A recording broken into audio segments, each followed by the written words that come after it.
Show before the show, hashtag parenthood. Hashtag parenthood. Oh boy. Baby's getting a bath, right? She's in there with mom. And decides she's going to shit in the water. This is something that if you got a baby, it happens. You know what happens. It's a shitty situation. Yep. Pun intended. Literally. Yep. Literally. But anyway, Sandy hollers for me to come help. Not a big deal. So trying to get it cleaned up. Baby's out of the tub. Getting all of her toys out so we can bleach them. Stuff. Get the tub cleaned. And I'm running, I got a big thing of water. I'm basically running back and forth, like trying to rinse the tub out so we can get it bleached and clean, whatever. All the while, we got a naked baby running around the house, doing her thing. And the dog is being a terror. He's like chewing the baby's toys. So I'm trying to clean the tub, getting onto the dog, trying to watch the baby. And anyway, I round the corner for another thing of water, and the baby's at the coffee table with my freshly made cocktail. I just made an old fashioned, and I was dumb because I was thinking this is going to be, centric Quick. To the bathroom, and it's not going to. I don't have to worry about this cocktail. Yeah. Come in to the baby having dumped my entire old fashioned all over her head, all on the floor. No. She's basically, you should know how to make an old fashioned by now because we made a ton of them, but it's basically just whiskey and sugar. Yeah. And then as soon as I start to grab her to get her out of the mess, she runs away and leaves little fucking sugary whiskey footprints all over it. She didn't ingest any, but nevertheless covered in whiskey and sugar while I got a shit full, a literal shit tub in my bathroom that's trying to be cleaned out. So it was a hectic 30 minutes or so. Yeah. Got to clean the bathtub, got to clean the floor, got to clean baby. Shitty situation. Welcome back. Welcome home. Yep. Here's a giant mess. It's part of it. Yeah. But it was. I mean, I can't help but laugh at stuff like that. Right. I mean, it's pretty. The whiskey funny. was my fault, 100%. Right. But damn it, though. I just wanted to pregame before the podcast tonight. And it's probably good that I didn't get to. Yeah, maybe so. Cocktails tonight are Irish coffees. Yep. Funny story. I was just tired and I wanted coffee. And we're like, hey, we can put liquor in that. And thanks to Scooters for the espresso provided. Yeah. Scooters espresso, Bushmills. Didn't have Bailey's, had Disaronno, same shit. And a little bit of chocolate bitters and some brown sugar simple syrup. Yep. And it's fucking good. Yeah, it's really good. Tasty. Mm-hmm. I did shake it over ice because I like cold coffee. Cold coffee isn't my favorite, but I think last time me and Desi were at the Cheesecake Factory, we had an espresso martini and it was delicious. And I was like, I can do it with alcohol in it, I guess. Traditionally, an Irish coffee is hot. Mm-hmm. Which is how I prefer my coffee, but I don't really much care for liquor in hot coffee. Yeah, it's a little weird. Not really a big hot coffee drinker anyway. As you guys know, we've talked about it. But for whatever, big whiskey drinker. Everybody knows that too. Mm-hmm. For whatever reason, though, coffee, when it's hot, brings out all the bad things in whiskey. I know what you mean. It tastes chemically. It makes the alcohol hotter. It's not like, I don't think it's particularly great for it, to be honest with you. I think your phone's going off. Probably. Steve Sides. Steve, we're recording a podcast. It's okay. It's show before the show. Show before the show. We're going to say, hey, we're in a podcast. That's what we're about to say. But anyway, super good drink. And like I said, I just prefer it ice because I feel like it helps the whiskey out a little bit. Yeah. Of course, the fact that we use Bushmills, really good whiskey. It is. Did somebody gift that to us? Yeah, that was Scooter's own Richard and Kathy. Oh, that was right. Yep. Yeah. Tammy brought us something. Was it that Texas whiskey? Is that what she brought us? Yeah, it was good. Yeah. Was it tequila, though? No, she did bring tequila. She brought Terramana tequila. And then she brought the Texas whiskey. Texas whiskey was a gift to us. We have some of that left. We need to do something with it. Yep. It's good. Very good. I've made an old fashioned or two off. Make an old fashioned out of fucking anything at this point. We've done about except everything. Except for that chocolate whiskey. Man. Boy, it could be so good. I've decided if we wanted a chocolate old fashioned, what we should do legitimately is probably just use Hershey syrup as simple syrup. That makes the most sense. Replace it. I think some Screwball and then a good regular bourbon, some peanut butter whiskey. Probably be pretty good. Maybe a Woodford cherry. I don't know about that with the peanut butter, but It'd be like PB&J, man. PB&J with chocolate, though. Maybe we need a candied strawberry for it. It's just the chocolate that throws me off. The peanut butter. Strawberries go with chocolate and peanut butter, though. I've never had a strawberry with peanut butter. I had a PB&J with, but not like a strawberry like dipped in peanut butter. Like, we could do a Hershey's though as a garnish, or a Reese's as a garnish. I've got some mini Reese's. Cut a little wedge on it, pop it on the side of the glass. We look fancy as fuck. We never do proper garnishes. That is one thing that our cocktails lack. But truthfully, that is just for, in a regular old fashioned, it's not, because the orange peel is important for yeah. But we had candied orange. No, we used all of them. Yeah, those were fucking good. They were good, so good. But yeah, that's the show before the show. My shitty whiskey shit tub situation. I had something I was going to say and I've already forgotten, and that's probably going to be the majority of this episode because I am freaking exhausted. So, well, welcome to the Sip It and Rip It podcast. We're going to drink to that because we don't get that right anymore. No, you've got it right most of the time. You really only got it wrong one time. It's two back-to-back weeks. Was it two? It was funny. Yeah. Oh, okay. That's kind of what made it funny. Did you do it on purpose? No, I didn't. But that's kind of how it nearly become a habit, right? Like, it's true. Let's check on Steve before we introduce the show real quick. Steve did not get back to me. Okay. Sorry, Steve. But anyway, yeah, welcome to the Sip It and Rip It podcast. I'm Zach. He's Nathan. You can find us at Coleman_Barbell, at Nathan Skedios, at Sip It and Rip It. Watch us on YouTube. Not this time, though. You can listen to us on YouTube. You can listen to us on YouTube. You can also listen to us on Spotify podcast, Apple Podcasts, or anywhere you fucking listen to podcasts. I guess that's the only two, though, isn't it? Mostly. We've got a couple. Let's see, it's Apple, Spotify, Amazon podcasts, I think. Fancy. There's a few different. I didn't even know about. Yeah, those are the main ones, though. I think Spotify is the most popular. Spotify is the most popular. Apple is second, and then when I look at the metrics, it's like Google Chrome and Firefox are listed, but I don't know where they're listening from Google Chrome, and I don't know that. Not unless they get credit for using the search engine to find it. Maybe that's what it is. But fuck it, people are listening, and it's good. It's getting better all the time. So, we do gym stuff before PR songs, right? Did we finish the intro? Did we finish the intro? Oh, no. You can leave likes, comments, rate us 5 stars on all of them. They're not leaving 5 stars after that. They're not. Like a trainer. I'm not even drunk. Like 1 star. Can't even stay on track. Intro. What a joke. These guys suck. I'm out. So what did you do in the gym this week? Gym this week, it was week 3, so it was like peak week, but not really peak week because it's still, mostly hypertrophy strength ish. My rep range is like 6 to 8. Didn't feel super great. I had to swap around my days because I worked overtime on Monday, so I went to the gym on Sunday to do deadlifts, which was also weird. Didn't hit what I wanted. Technically, I hit the bottom range of what I planned, but I really wanted a few more reps than what I got. I got 585 for 4, which is kind of awful, to be honest with you, compared to my normal numbers. Bench press, I think I hit 365 for 6, which again, not great. A little disappointing. Squat was the only thing that really went relatively well. I hit a PR and I hit 465 for 6. Squat, if I can have squat kind of be the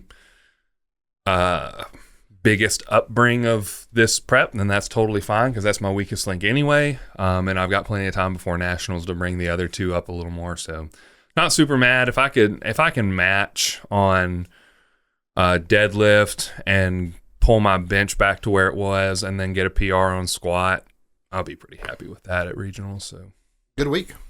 Not a bad week. I wouldn't call it a good week. That's fair. Dosages are different right now too. Yeah, I just started to uptick a little bit. I was on TRT dose strictly, and then See, I think we are 10 weeks out now.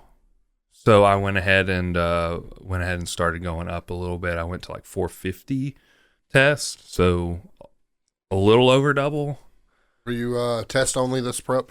No, I will be going test at 450 to 500, and then NPP at 100, and I will do an oral 4 weeks out, maybe, depending on how things are going. Fair. It may be 2 weeks out. I don't know yet. I haven't really decided on the oral. Great thing about orals is short half-life, so they get in your system, they do their thing quicker. Yeah, and then they get out. So another reason why I wanted to do the MPP is because it's also a short ester, something I can take, and then if I feel like it's doing something funky, I can just drop it. Last time I took MPP, I had really good benefits from it and not really any side effects, mental or physical. So at a low enough dosage, which I would be like taking 25 milligrams at a time, so it'd be, basically microdosing it through the week along with my testosterone. I'm not super worried about anything crazy happening, and I'm hoping that my joints will feel really good from it. So that's the goal anyway. We'll see how that pans out. I hear you. I am also back on the TRT dose, probably for the best in the short term, especially as I try to lose to within water cut distance of 242. It's a lot of weight loss. This is the right thing to do. It is. It's the right thing to do for body composition and stuff like that. I'll be a much healthier 275 when I return. Mm-hmm. And I typically do better, honestly, with weight loss when I'm on less gear. So yeah. TRT dose is going to be fine. It generally does fine in terms of keeping my strength up. I'll probably take a hit. Some of the ways like you kind of did, I might take a hit rep to rep, but I probably won't take much of a overall strength hit. I'm probably not PR in a rep range right now. You know what I mean? But typically I'm doing pretty well building strength on a TRT dose. So I'm not mad about it. But started a new program with Ron. Ron is definitely addressing needs. He's a really, really good coach for that. Back to a 5-day split. And I got absolutely fucking wrecked last week. Now, part of it was that I ran 5 days back to back and didn't get my rest day in the middle. Right. But I had to because of travel. A really, really, really hard tricep workout on Wednesday. I would have normally rested on Thursday and went Friday, Saturday, and then couldn't. So I got to bench press on Friday. Sore triceps. Massively sore triceps on Friday or on Thursday. Would have been Friday's workout, but I did it on Wednesday, Thursday. Yeah. So didn't have the rest I needed. Did introduce some barbell squats again. Had some high bar. It was disgustingly difficult. More so than I'd like. Back to regular deadlifts, which is great on a stiff bar. But pulled really, really well on a stiff bar. Have 2 singles tomorrow that are kind of intimidating for a stiff bar, but yeah, I mean, mostly a pretty good week. A lot more volume. A lot more need-based. Hips are still giving me trouble. We brought back some split squats, and sets of 8 with 15 pounds of hand was pretty fucking rough. So I'm not too happy with that. But again, it's need-based, and if we can bring that up, I'll get better. So really tough week. It's one of those ego-checking weeks. Think you're getting better, and then you struggle to squat 60% of your max in a high bar, and then, and then get humbled by accessory movement is never the best week ever. You know what I mean? But mentally it kind of sucks. But I feel you because like I was on my back downs off because I'm main high bar now, and I was like, I'm gonna try and hit my back offs on low bar, and I did like a set of 3 low bar with 325, and it hurt. And I was like, yep, nope, I can't do this. Can't do this. Doesn't work. My back started hurting immediately. Like it just, and it's really weird. I still don't understand where the problem is other than the butt wink, but like, it's just one of those things. I'm like, you know what? Never mind. It's just not worth it. Fair. As long as high bar is progressible, just progress high bar. Yeah. That's the way it's got to be. I will tell you that that massively sore triceps, like sore to the touch, not sore to use, but like if you bumped into something that hurt. Yeah. Like, is the quickest way to make 300 pounds feel like 450 pounds. Yeah.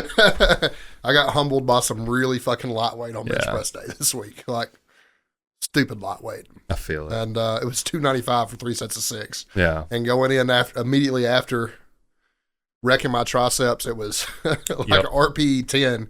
And that's like, honest to God, that's probably a fucking 15, 16 rep max for me. So I did the same thing week 1 because I did that new superset and absolutely crushed my triceps. And I even had like 2 days in between my next press.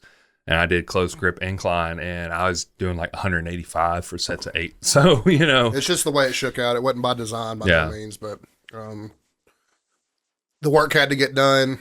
It was like an RP 6 or 7 weeks. So, fuck it. Right. You know what I mean? It's weight that I could do, obviously, for reps with the flu. So, triceps didn't slow me down too much, but it did make it fucking painful. Yeah. Wasn't fun. Wasn't fun. Do the schedule your coach provides if you can. I mean, if you're in a situation like me, you just got to do what you got to do. But didn't want to drop into a gym in Chattanooga after spending all day at a powerlifting meet. So, and it would have been a lower body day had I taken my normal rest day, and I didn't want to do that after driving and then loading plates in the warm up room and everything like that. That's I feel shout out to spotters and loaders, right? People that volunteer for that, because I get all the way fucking wore out just from spotting and loading people in the warm up room. Yep. And I'm a pretty good community person, so I'm not just spotting and loading like my lifters as they're warming up. Like, I'm helping other people out too. And boy, it fucking sucks. That was one thing about nationals. I mean, I know it was our flight was small, but like, I really did feel like everybody was helping each other out in the warm-up room. It wasn't like, this is mine, you can't have it. We didn't have a choice in nationals. Yeah. We had those flights were like 10 or 15 minutes long. Like most of the time, like a good example, Saturday, we had, 30, 40-minute flight, to get warmed up. And it was actually a really well-ran meet and pretty efficient. But, there was enough people that we had, I had to worry about warming the people up too early. Yeah. You know what I mean? Like, not like, hey, we got to go. Yeah. And like at nationals, I didn't even get to see y'all warm up because, I got to see you warm up initially. Yep. The squats. And then I never was with y'all in a warm up again. Yeah. You were pretty much, and the fact that me and Austin were back to back flights, it didn't help the situation. So, but it is what it is. It was still a fun meet despite everything. I still look back at it mostly fondly, other than just being a little disappointed in myself. I still think you were sick Sunday and didn't know it. It's likely, and that's the main reason why I'm doing regionals. Like, I would not ever sign up for a meet with that quick of a turnaround. And this isn't like a super, super quick turnaround. It's like 3 months, but like... It's not what we're used to. We're used to taking basically a year, and 6 months of that's basically off-season work. Mm-hmm. So, so for me to go from back-to-back preps is a little different, but... The fact that my squat is progressing is the only thing that gives me a little bit hope about, potentially hitting some pretty good numbers. I don't know. I won't be breaking the squat record now. I didn't realize Did it get moved up. Yeah, that was the guy you sent me to him. I didn't realize how many Alabama lifters were at the American Pro. To be honest with you, there were a pretty good bit apparently. The 3 that I know of, and Juwan, which we talk about all the time, and then I think it was Rory Jackson. Sorry, not Rory. I got to hang out with Rory this weekend. Did you? He's a Georgia guy, but yeah. Okay. He was there. He's from Georgia, and he was in Chattanooga this weekend. He was with lifters. He didn't compete. He has Alabama state records. That's weird. Well, he maybe lived here at one point. I don't know that he listens to the podcast. Super fucking good dude. Yeah. Also found out. I know why he's a monster because I found out who his coach is. He's got Josh Bryant from Jailhouse Strong. Okay. As his coach. And that guy's sense. Listen, I do a lot of ass kissing to my coach and coaches I've had before, and have a whole lot of respect for them. They don't take anything away from anybody, but when I think about best coaches in the game, I'm probably thinking like in the game, like internationally, I'm thinking Chad Wesley Smith and Josh Bryant first. Is your top 2? 100%. Yeah. That's fair. They make fucking legends. Yeah. And Rory is, I found out he's only been powerlifting for like 2 years, and he's just ungodly strong for 2 years into it. And, he had a 550 bench press, and He had some stupid bench press, but the biggest thing was 750 deadlifts. What Yeah. allowed him to beat Austin? He squatted a little less than Austin, I think, but just fucking murdered everything.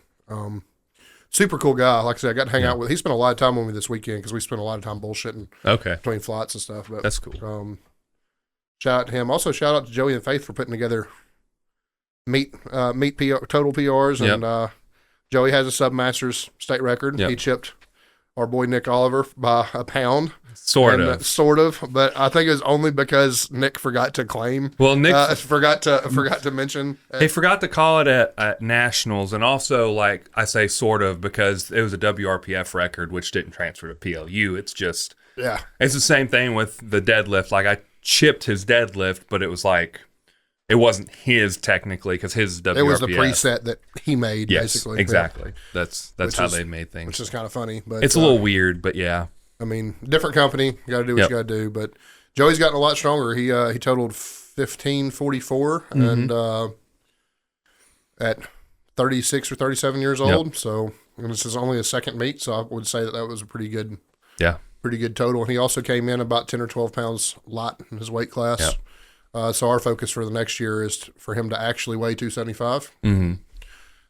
It'd probably be a lot stronger than all of us because he's just like fucking upward trajectory. He's just been stupid with Joey. So such a good presser. Yeah. Very, very good presser. Especially for his lack of experience. Right.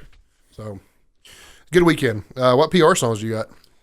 Oh man, I can find some. Let's see.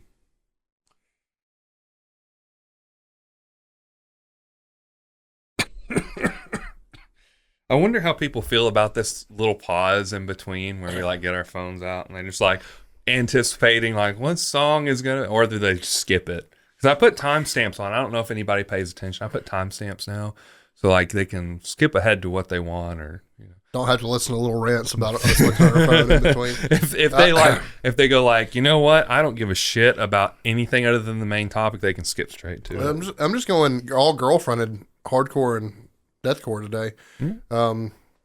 This is a really funny band, and it is really slammy given their name. But there's a single called Grama by Slamwich, like sandwich but slam. Yep. That's pretty funny. And it actually goes really, really. It's not near as cheesy as it sounds. It's actually pretty fucking hard. So very, very cool. That's my number one entry right there. I'll put on A Jewel Traced Through Coal by Dimmu Borgir. Oh, going way back.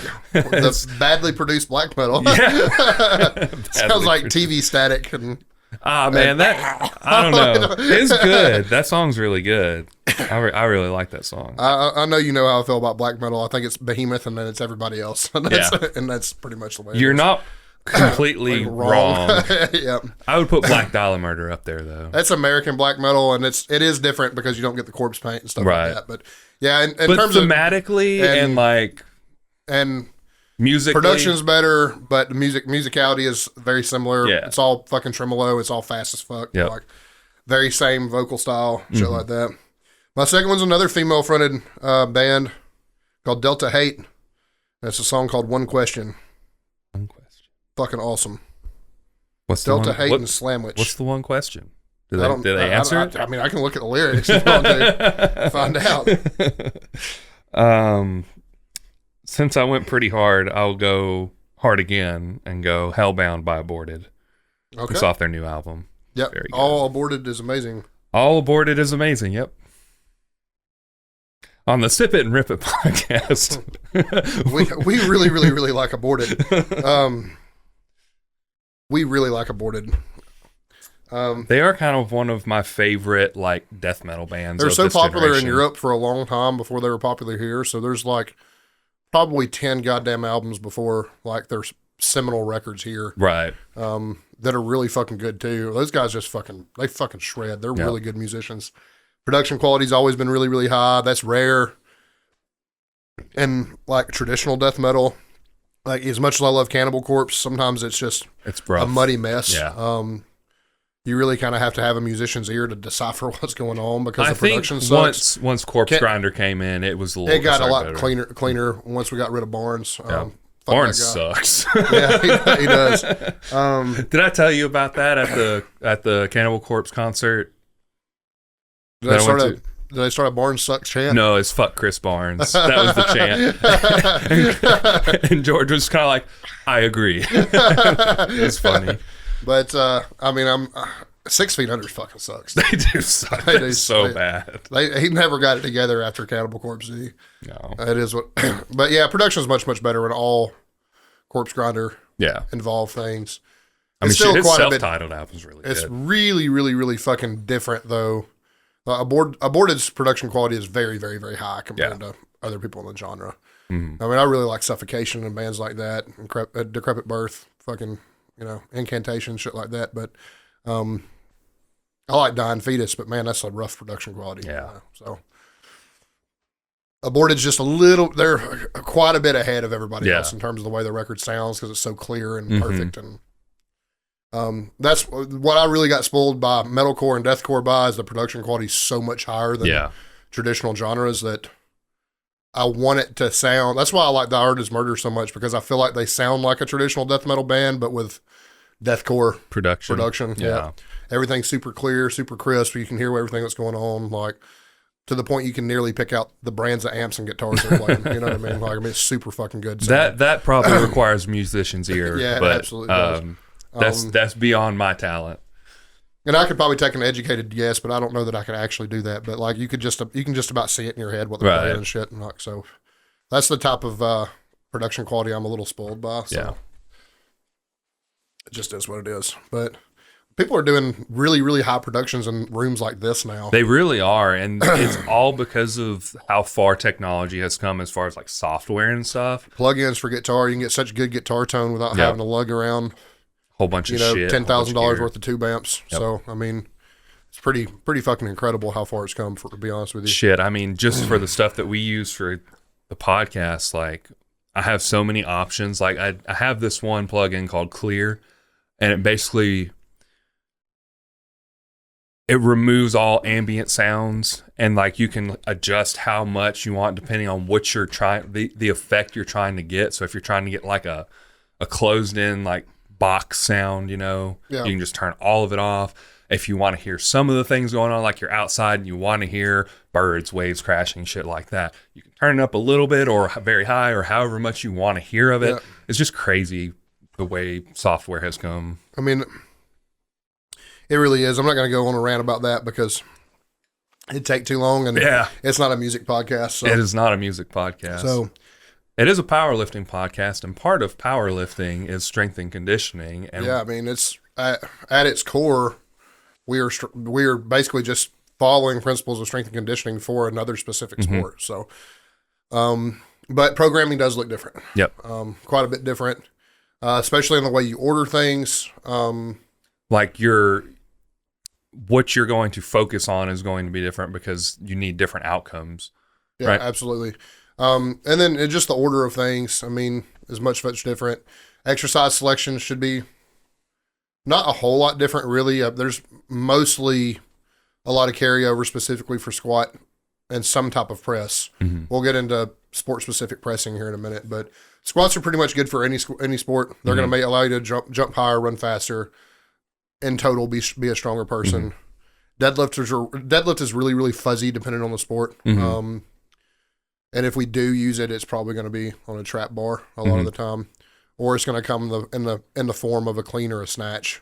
Right, because that's just more clean. It's more sport specific and it's a more athletic movement. A deadlift in one single plane of movement is just kind of like producing force from the ground, but that's how much force do you need to produce from the ground from a deadlift that you couldn't get from a squat? You know this from being a deadlifter though, and learning to use your forefoot in the deadlift, like. Basically ball up because like when we first teach it, we want people we really need to stop teaching this way. And I have stopped teaching this way, but think about the CrossFit method where everything happens in your heels is the biggest bunch of fucking crock bullshit I've ever heard before. The only reason why they say that is because everyone leans into their forefoot, like on their toes, and their heels come up. That's it really should be coached to stay in your forefoot, but balance in your heels. Yeah. You know what I mean? Midfoot, like thinking about the outside of your foot, like stuff like that is learning to push. Ideally, even staying out of your foot on a squat, we really want to push more ankle bound, like midfoot, than we do heel or toe. You know, so like there's a whole lot of misconceptions we have to undo. But I think, the better you've gotten at deadlift and the better you've learned to use the front of your foot. First of all, it's evident on PRs and power. But deadlift at its very, very best, should be performed like a vertical jump. Yeah. Whereas a power clean is a vertical jump. Like the simplest way to coach a power clean initially, and you definitely have a whole lot of intricacies in between. But I teach it as jump high, catch low. Yeah. Like so much so that we do jump high, catch low away from the barbell before I put a barbell in somebody's hands. So like the simplest part of the motion is basically a fucking vertical jump. Maybe combined with a little bit of a depth jump where you're, intentionally landing low. But yeah. But yeah, I mean, at the core of it, it's Joe talked about that with you. Did you not about how try to make your deadlift a vertical jump essentially? We did a lot of supersets that would be go pull or do jumps and then pull. Yeah. So we would do a box jump 3 times and then I'd pull 1 rep. Basically, we're just reinforcing this motor pattern, this idea. But yeah, I mean, so when you talk about that in the strength and conditioning, that kind of brings up the beginning of it, which is how I would structure it. I really believe in this traditionally, though I do manipulate this. We want plyometric sprints, calisthenics up front before we do heavy lifting. Right. So if you're scheduled to, do box jumps and back squat that day, box jumps are going to come first. That's not super alien to me and you because we have athletic coaches like Ron and Joe that, have done those things with us. Yeah. But we do that because we basically go from the highest risk of injury to the low, and the way we program the day, the highest risk of injury is the lowest risk of injury. Unfortunately, when you talk about jumping, you have the possibility of turning an ankle, shin box scrapes on the shins, stuff like that. Missing the box altogether. You overshooting the box. Yeah, you have jumper's knee. You have Achilles injuries that can happen from jumping. Hamstring tears are really prone to happen in sprints, stuff like that. So we're basically going to arrange this from most likely to injure you to least likely, or just simply most important to an athlete to least important, however you want to do it. But mostly it's going to be, the greater their injury risk, the more fresh you want to be before you have somebody do it, basically. And most of the time, and I think that there's a lot of superstition around baseball in particular, but most of the time you want to do as much as you can with an athlete to develop top 2X muscle fiber, which is not, we like to think that we're top 2X athletes, but it's not really, and bodybuilders definitely aren't top 2X athletes.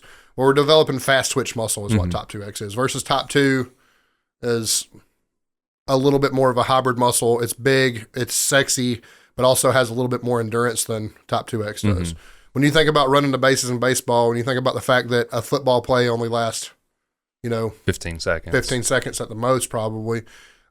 We don't really need, you need to be in game shape, but we really don't need you to be able to run 5K. Right. It's fucking pointless. Basketball players are a little bit different because they're running up and down the court all the time.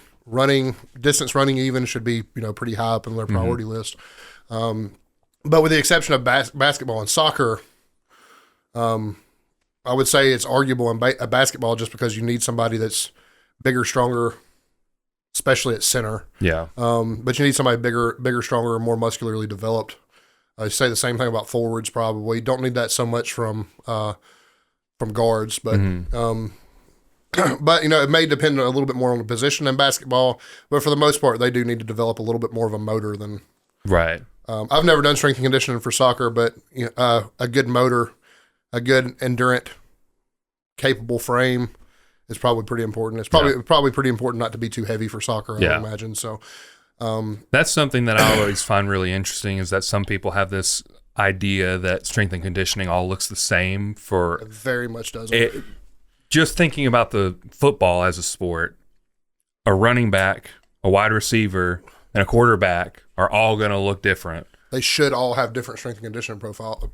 Then you look at defense, like an offensive lineman, theirs is very, very different. We don't need them to be very, truthfully, athletic at all. They really just need to be a brick. They need to be able to run side. They need to be able to run side to side. They need to have really, really good balance. They need to be really flexible. But in the sense of like athletic, in the sense we want more power rather Right. than offensive linemen, stuff like that. Talk about defensive linemen, we need real raw athletic ability. We need a lot of fast twitch muscle. You got to get off the line fast. You have to beat the big 330-pound fat boy in front of you. You have to be able to push him around. You have to be able to get around him, through him, over him, whatever it may be. Like defensive line may really not much of a secret anymore, may be the most athletic position on the Right. field. Especially when you're asking somebody that's 250 plus pounds to push around a 330 pound absolutely. center. So you're talking about absolute just fucking monsters. Yeah. Related to powerlifting, and powerlifting, the most competitive classes are 220, 242, and 275, and there's no arguing that. You have guys, just watch Colton this weekend. You guys got guys at 275 that are stronger than 308s and super heavies. Super athletic people. And a lot of the times, much of the difference in like a defensive end and a tackle. Tackle's going to be a pretty big, pretty athletic person, but they're probably going to be a lot bigger than a defensive end. Defensive end is going to be a lot better body composition, more than likely. Going to look a lot different. He's going to look more like an athlete than a tackle will, if that makes sense. So, I mean, like different. Even you're right, even in one sport, and this is where the really unfortunate thing about what happens in high school athletics is everybody's strength and condition is the same. Quarterback trains the same way a defensive end defensive end does, and that sucks. At least it does in poorer neighborhoods like we do. Right. We don't have real strength condition here, so everybody trains the same goddamn way. A quarterback's needs are not a defensive end's needs. That's not an offensive tackle's needs. Not a guard's needs. Running back. Running back, very different set of needs.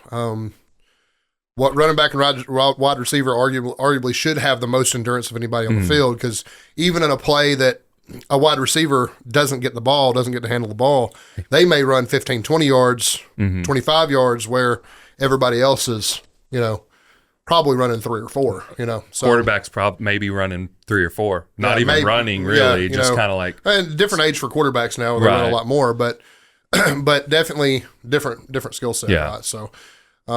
So when you think about that in strength and conditioning, not only do you have different strength and conditioning protocols sport to sport, but then you have to intra-sport strength and conditioning protocols that are different athlete to athlete, position to position. Right. And that's can be what's really, really difficult about it. And that's also the reason why strength and conditioning on a high school level is really, really difficult, because it's a lot easier to write a single program and just say, hey, the whole fucking room's doing this, than it is to take your quarterback to the side and say, hey, you 3 guys, however deep you are, y'all have to do this while these people do that.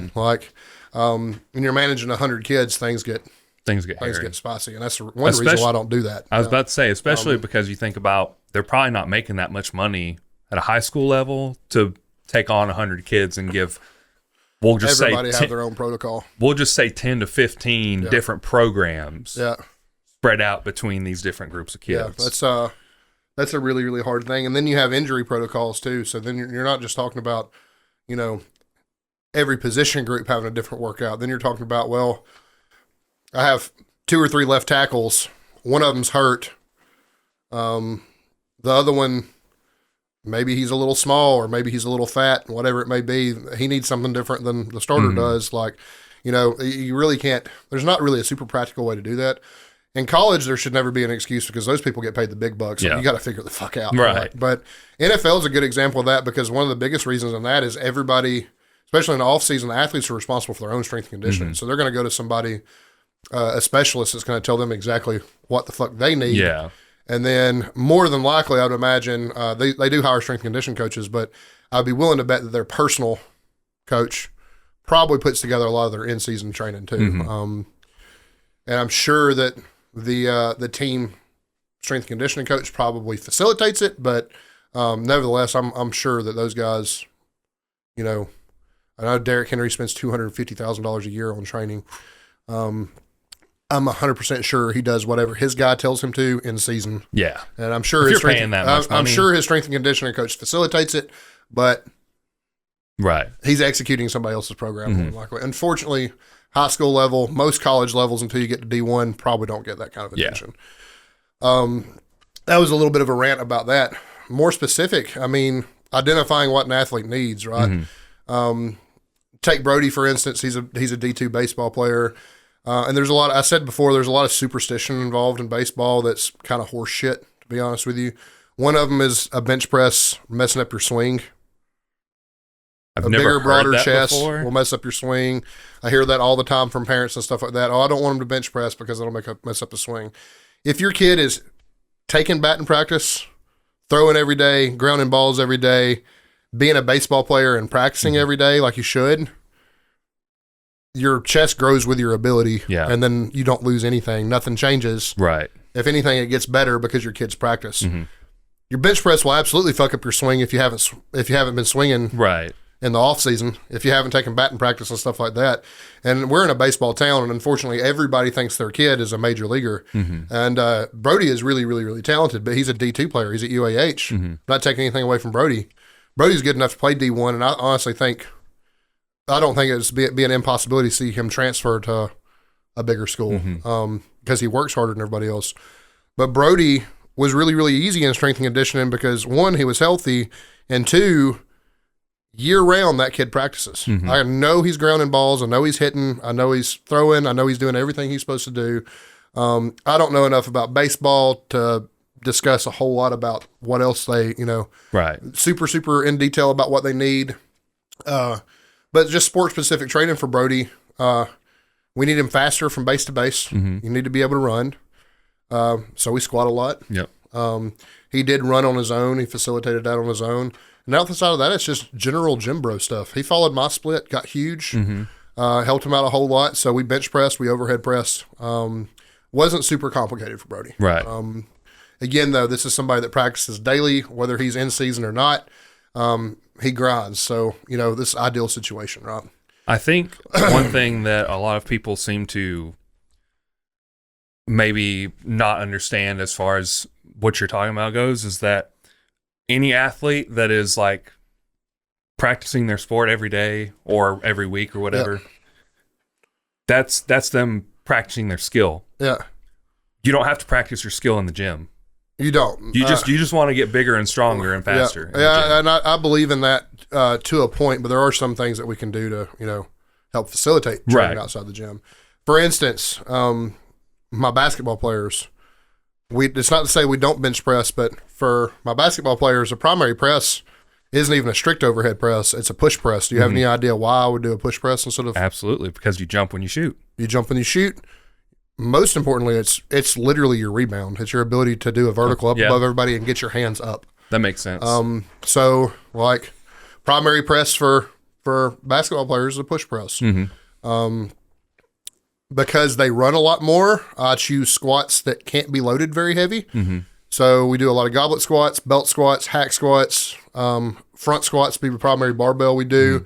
If we back squat, we typically pause it. Super deep. We want a really, really good stretch reflex. We want them to be really, really, really powerful. But we choose things that we don't have to load, a whole lot. Now in the off season, you can kind of go crazy with it, but definitely in season, we're choosing things that they can continue to develop strength and the quads and the core without having to load up, 400 pounds. For them. Basketball players also traditionally, there's exceptions. There's people like Shaq that were just fucking freaks. For the most part, a much weaker athlete than a football player or somebody like that. But, we try to replicate as much as possible. So most days we're going to start with some type of jump, a broad jump, a vertical, a box jump, something like that. We're going to drill that, probably immediately going into a sport-specific press, like a push press or something like that, into front squats. And then it's probably going to be kind of an everything day based off that, probably mostly shoulder and, leg, quad and hamstring focused. Typically do a lot more full body training with people like that. Especially those clients probably only with me 2 or 3 times a week. So we have to prioritize in a way that we get everything done on a shortened, they're not like us where they have 3 to 6 days a week to be in the gym. So we need to hit the highlights, a sport specific squat, a sport specific press, whatever jumping we're going to do or running we're going to do beforehand. And then we're going to get more into supporting things, accessory work, just like anything else would. Core is really, really important for any athletic endeavor, but how you prescribe and how you handle core. For Brody, being a baseball player, where we do a lot of planks and pile-off presses, we did a lot of pile-off chops. So things that we made him rotate under load in his core was more important than a traditional setup or a plank or something like that. Not to say that we didn't plank, but again, that rotational power much more important at that point than doing things. Keep in mind again with Brody, that's somebody that was practicing every day, so I didn't have to worry about his swing, getting diminished because he's practicing consistently enough that new movement isn't fucking with him because he's just done this one way for so long. He's also a really good coach himself and very, very body aware. So that helps. But, I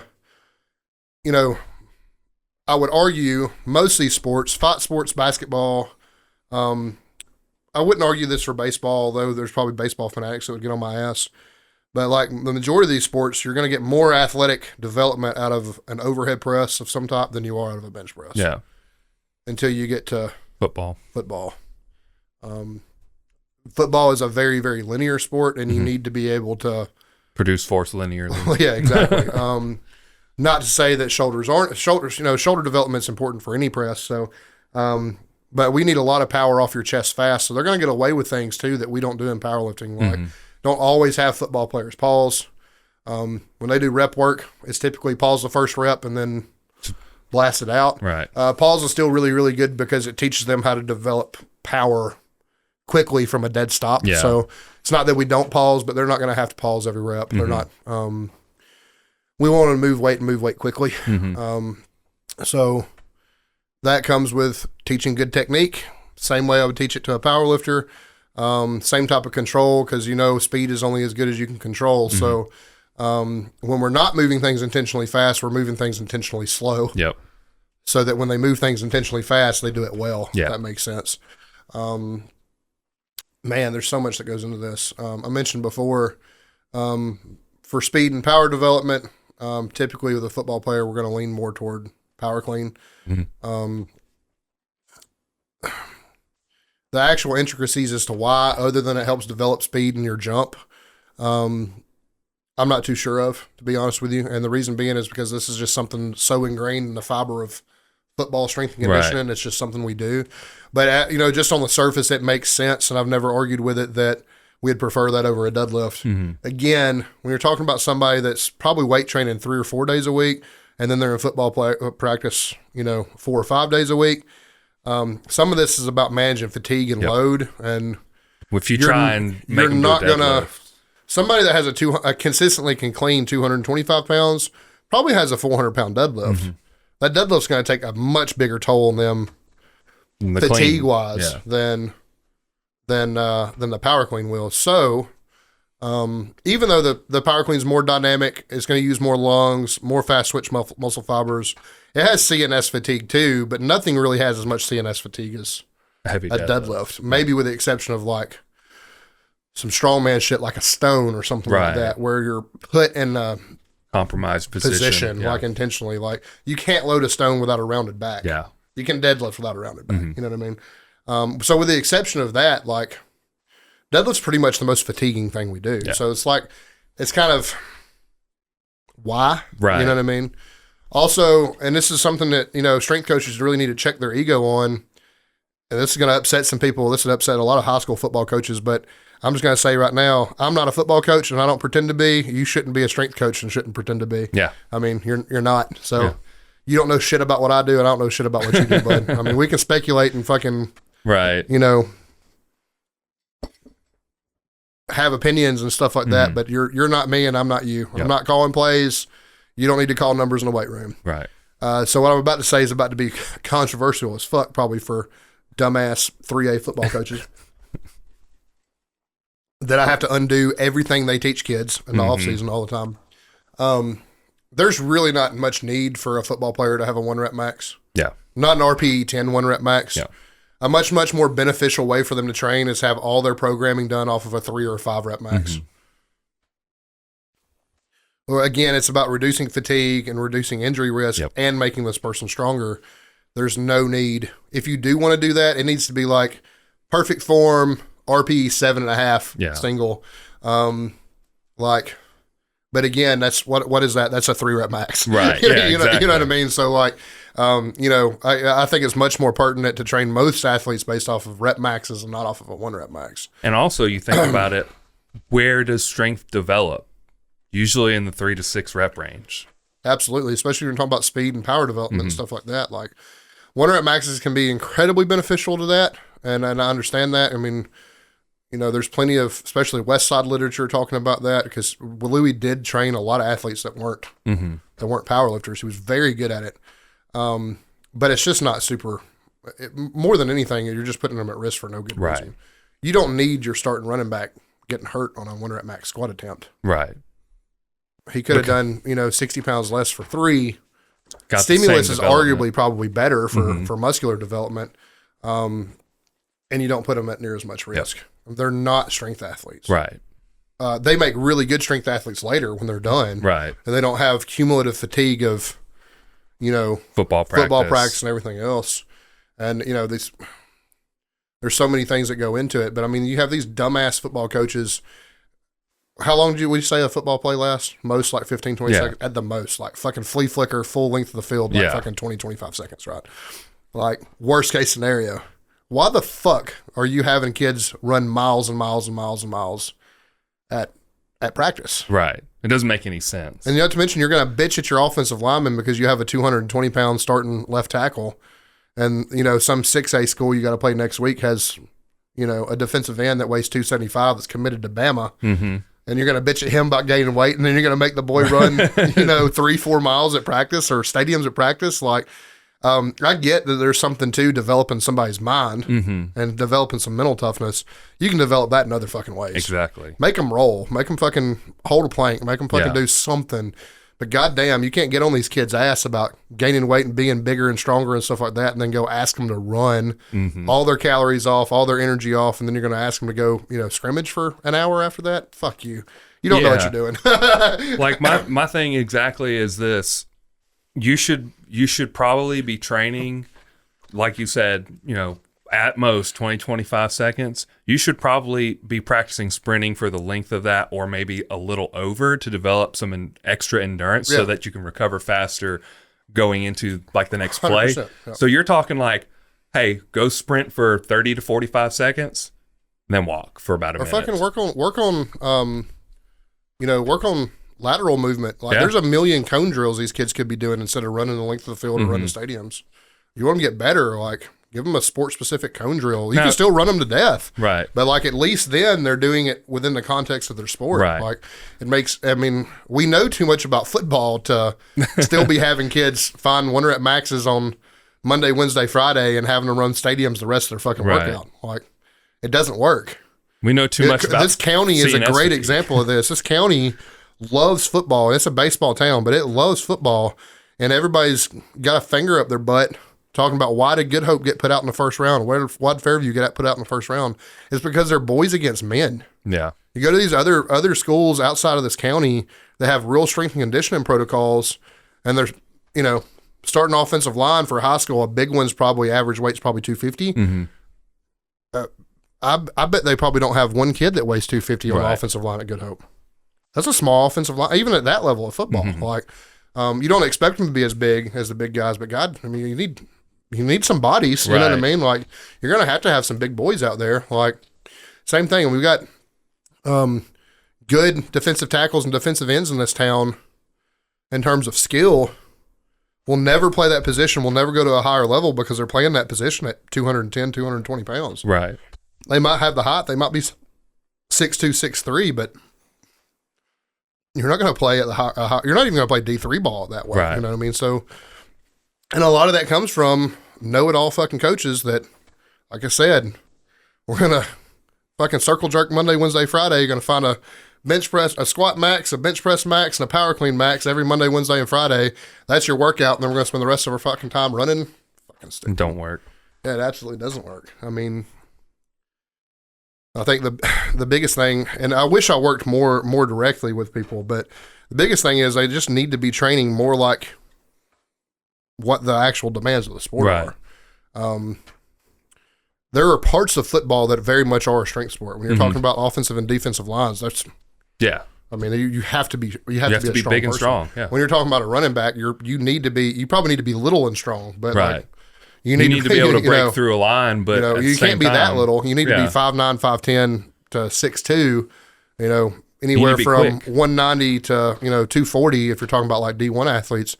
You have to be fast and you have to be the strongest person out there. Like a lot of times running backs are stronger than their offensive linemen, even in the NFL. It's like, so, I mean, people, especially like I said, in these smaller counties and these smaller schools, like they have an idea how strength and conditioning works, or they think they do, and they just run with it because Coach so-and-so in the 70s made them do the same thing. Like, you really don't, you're fucking, I mean, just do like the minimal amount of research. That's it. Just the minimal amount. You know how much some of these fucking high school coaches make off of fucking strength, speed camps? Way too much, I'm guessing. Yeah, speed camps is probably the biggest fucking joke in all of fitness. Like, you're going to tie a parachute to their ass and make them run sprints? They should just be running sprints and lifting weights and eating enough. Yeah. Like, that parachute ain't going to fucking make them faster. Right. Like, I know you really, really want it to, but like, I mean, there's like, that's actually really good science. I want to say Lane posted some stuff about, either Lane or Dr. Mike One had posted some stuff probably a couple years back about how speed and agility camps are like the biggest hearing about fuck that. Up in fitness. I think it was Lane. But people will fucking sign up and take their kids to every fucking one of them that comes up. I want my kid to be bigger, faster, stronger. And like, fucking do it. You're doing fuck all for making them bigger, faster, and stronger. I mean, it's so, strength and conditioning is so simple, it confuses people. Yep. Like I said, you need sport-specific plyometrics, calisthenics, sprints. You need a sport-specific press. You need a sport-specific squat and some type of power movement. And beyond that, they're bodybuilders, just like the fucking rest of us. Just work put on supporting muscles. Yeah, absolutely. I mean, fighters, basketball players, and soccer players, stuff like that, you get into a little bit of difference because endurance has to come first. Right. Primarily, you're going to devote most of your time and most of your calories to endurance, and that's fine. But even on down the line, strength becomes an important thing on that too. Strength, you talk about Matt Winning, which I know is a bad name right now because he's been on people's ass about some weird things. I think Matt's having a midlife crisis because I've never seen him act the way he's acting on social media right now. But like, Matt talked about this with soldiers. So much, I don't know how much he had a hand in changing the standard for soldiers, but Matt trained soldiers for a long time. Like, you had these soldiers that could run fucking 10, 20 miles at a time, but couldn't fucking lift an ammo can, and they're getting hurt on the battlefield or getting hurt in training because they don't have the muscle to support what they're doing. Achilles injuries are really popular in airborne soldiers, go figure, because it's a fucking jump. One of the simplest things he did was like, our strength conditioning is on a kettlebell. I can do kettlebell swings. If you can get your max kettlebell swings for 2 minutes up, like, listen, on a battlefield, like now in a modern war, it's not World War II anymore. Certainly not what it used to be. You're probably, and it's mostly urban now, like, you're probably not going to have to run more than 100, 200 yards. Yeah. If 100, 200 yards doesn't save your life, the place is getting bombed and you're dying anyway. Right. I mean, like, so his point was bigger, stronger, make these people athletes, make them bigger, faster, stronger, in a linear sense. How fast can you get to, 100, 200 yards? Like, your ability to run 3 miles isn't going to save your life anymore. Yeah. Like, we need to keep you injury free, thinking clearly and safe. You're not going to think clearly if you're hurt. It's going to stress you out, like stuff like that. And then you're not safe. Yeah. Like, so, I mean, Matt started very simple with a soldier. Like, the most sport specific thing you can do is in that, it's not sport, but most battle specific thing you can do in that is be clear headed and less injury prone. And the remedy for that was lift more weights. Yeah. Did he have something to do with the bag carries too? He might have. I don't know how much of a hand he had, but now the Army test, the trap bar deadlift, they have a buddy carry, which is like a bag carry, an ammo can carry. They have a throw. It's a little bit more like CrossFit-esque movement, like functional fitness stuff, but it makes sense for a soldier. Right. But I don't know how much of a hand he had in that, but he trained special forces people for a long time and really had a lot of success in it. And like I said, your max sit-ups, max push-ups, and your 2 mile time probably isn't saving your life anymore. Right. And Matt knew that, and that's the reason why he transitioned his soldiers to something else. Yeah. You also have soldiers that are trying to move on to different positions in the military branches that had different physical fitness requirements, and you had people that were very capable of the standard Army test of, a 2 mile run, 2 minute sit-ups, 2 minutes push-ups. They could max those out, but then they wasn't worth a fuck when they went to other things like you still ended up having to make a bigger, stronger soldier at that Right. point. So, I mean, like, so everything we do in life has some type of like specific context, especially if you're in a career like that, or if you're in a sport or anything like that. I mean, it has to be, it has to be specific to what you're doing, right? That's a fallacy in CrossFit, is it's specific to nothing. Yeah. know, Random side thought that I had, Nick Oliver may have some really good thoughts on the because that's somebody that changes still and- has to make tape. He still has Yep. to weigh a certain thing. He still has to pass a PT test. Mhm. Nick, I'm sure, does all of those things Oh, yeah. probably very easily. And I'd it's just not be to say curious that to hear these his things are, thoughts, you should be endurant enough, even as a strength athlete. You should be able to run a mile. Yeah. Is it sport specific? No, but like you need to be able to have the cardiovascular capacity to recover. And that's like, cardio is always going to have X amount of a play in everything we do. Right. But like, when I was getting on football coaches' ass for making people run stadiums and miles at practice, and baseball coaches making their people run fucking stadiums and shit, and just around the outfield over and over again, whatever it may be. Like, the reality of that is your VOT max, there's 60 feet between bases and 90 feet between bases in baseball, 90 feet. So at most you have 90s, 180, 270, 360 feet that you're going to run in baseball. Would it just be 270? 0.1, 0.2, No, you're right. Yeah, so you have 360 feet max. Well, if you're hitting a homer, you're probably trotting around them, so you're not going to have to sprint. So the max you're going to actually have to sprint for a triple is 270 feet. Yeah. You need a VO2 max probably to run the 360, like you said. You need to be able to do that like competently and well. But like beyond that, you're fucking off. Yeah. Having people run. I don't know how You much. can develop that VO2 max, and you could run them to death running sprints. But what the fuck are we doing distance running in baseball? I mean, incredibly. It's one of those. I think superstition is so common in baseball. It's stupid. But people get set in their ways. This is just how we do things. This is what works. I'm glad you've made a mentally tough athlete, but I bet I can make them puke running 90 feet as easily as you can. Right. If that's the goal, to be a hard ass coach and make people fucking vomit, like, I mean, it's just really fucking stupid. You how could people handle easily do that with sprint and jog, like sprint 100%. intervals, like that. it. 100%. Yeah. Way more sport specific at that point. Doesn't make sense. And they will develop mental toughness after 10, 20 sprint intervals, depending on how long they are. I mean, Yeah, you get into some of these other sports. That's what starts making them more difficult to train. Think about strongman in our world and strength sports world. You have to be prepared for so many things.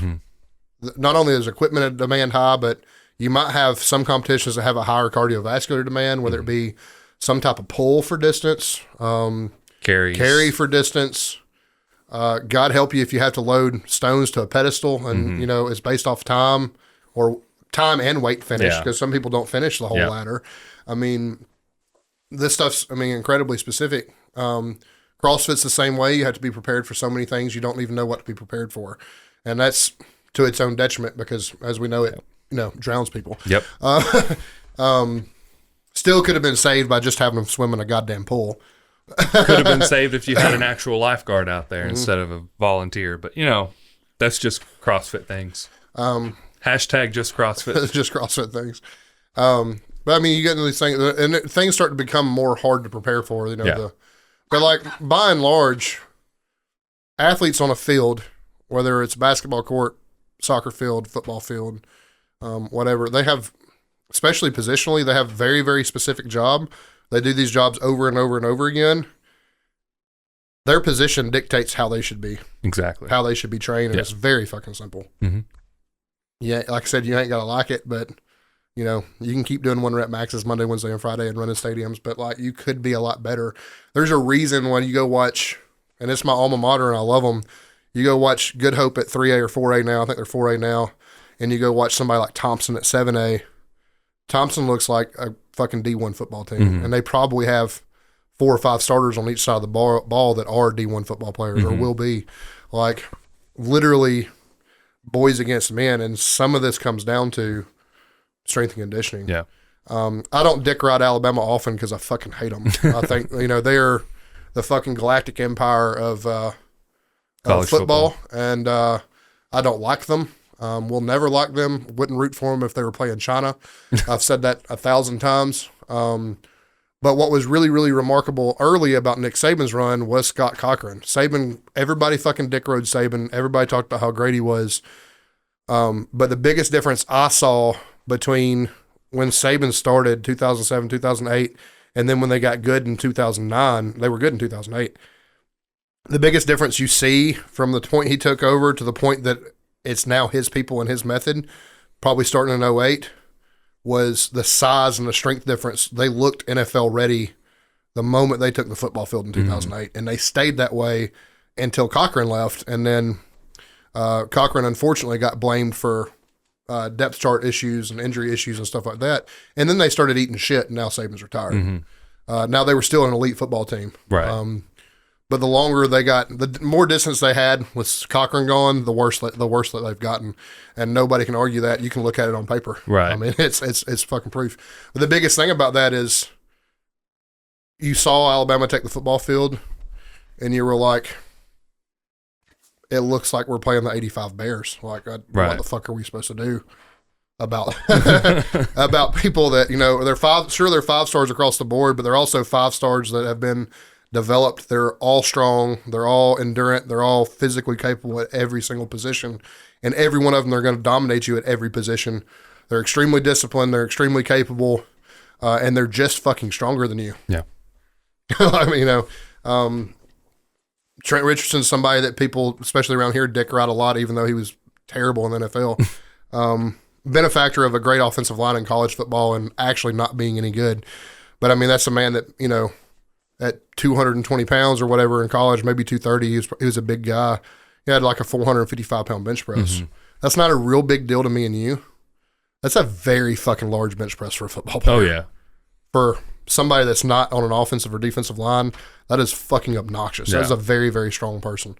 Julio Jones, if you don't think it makes a difference, look at Julio when he was a freshman versus Ryan Williams now. Everybody's crazy about Ryan Williams. Has great body control, super, super fucking good.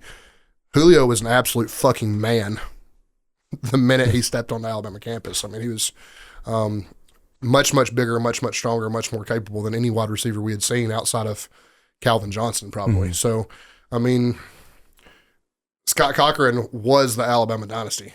Don't care what anybody says. People are going to get pissed off about that, Yeah, but I mean, he was. I mean, and it's evident. And like I said, you can look at the time he was there, and you can start seeing losses tallying up the moment he leaves. So, like I said, he got unfairly blamed for depth chart issues, especially by fans. I don't know if the coaches ever outwardly said that or not, but like, if you don't think strength and conditioning matters, it does. Likewise, my team, 2012, fucking 3-9 year, fucking terrible. 2013, we lose 2, but end up in a national championship game. And that second loss comes to Florida State in the national championship game. Heartbreaking as it is, but I went to the spring game both years. I went to the spring game 2012, went to the A-Day game, went to it in 2013, went to the A-Day game. And the physical presence of those boys in 13 versus the way they looked in 12 they didn't look like the same kids. I mean, they were like, They looked like a championship. They all of a sudden, you know, in that year's time spent with a good strength and conditioning coach and a better coaching staff in general, all of a sudden they looked like Alabama. Right. They looked like they could play with a team like that. And it was very evident then, just by seeing them, that they were going to be much improved. Didn't know that they were going to, you know, rattle off 14 wins, but they looked much fucking improved compared to, you know, years past. So, Right. I mean, it absolutely fucking matters, and you do it. You see it in your favorite sports now. John Jones in the MMA. He's like the biggest name in the MMA and right probably now, the biggest. You know, if you're not a John Jones fan, you just don't watch fighting much. I mean, he's absolutely dominant, and you know he's had some personal issues that have led him away from people like Stan Efferdine and stuff like that. He had domestic violence arrests, you know, stuff like that, you know, that doesn't have anything to do with his ability, does make him a lot more unlikable. Right.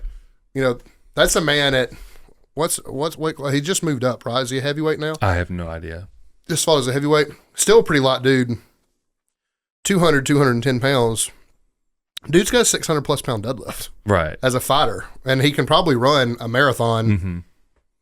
Because when you got to get in fighting shape, you got to be able to go for rounds. You have to be able to go for rounds, and you have to be able to go for a long time. Like, so to say that the strength and condition doesn't matter, right, or shouldn't be taken seriously. I mean, I can think of champion after champion after champion. We just watched Mike Tyson, who's an absolute shell of himself now. But look at Mike compared to the people he fought in the 80s and 90s.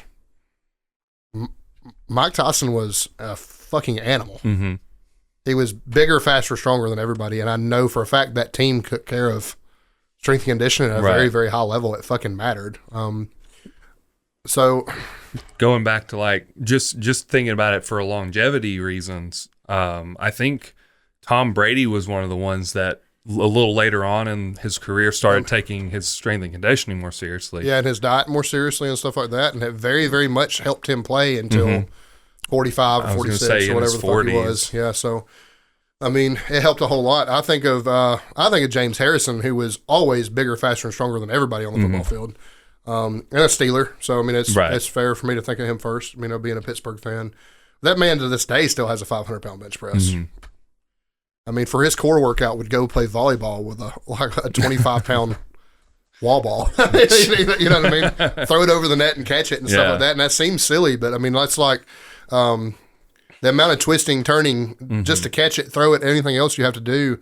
And that's a little, I've seen James's workouts. They're a little fucking stupid. You know, they're not always super football specific, but that's somebody that took health and strength very, very seriously and had a very long, very successful career.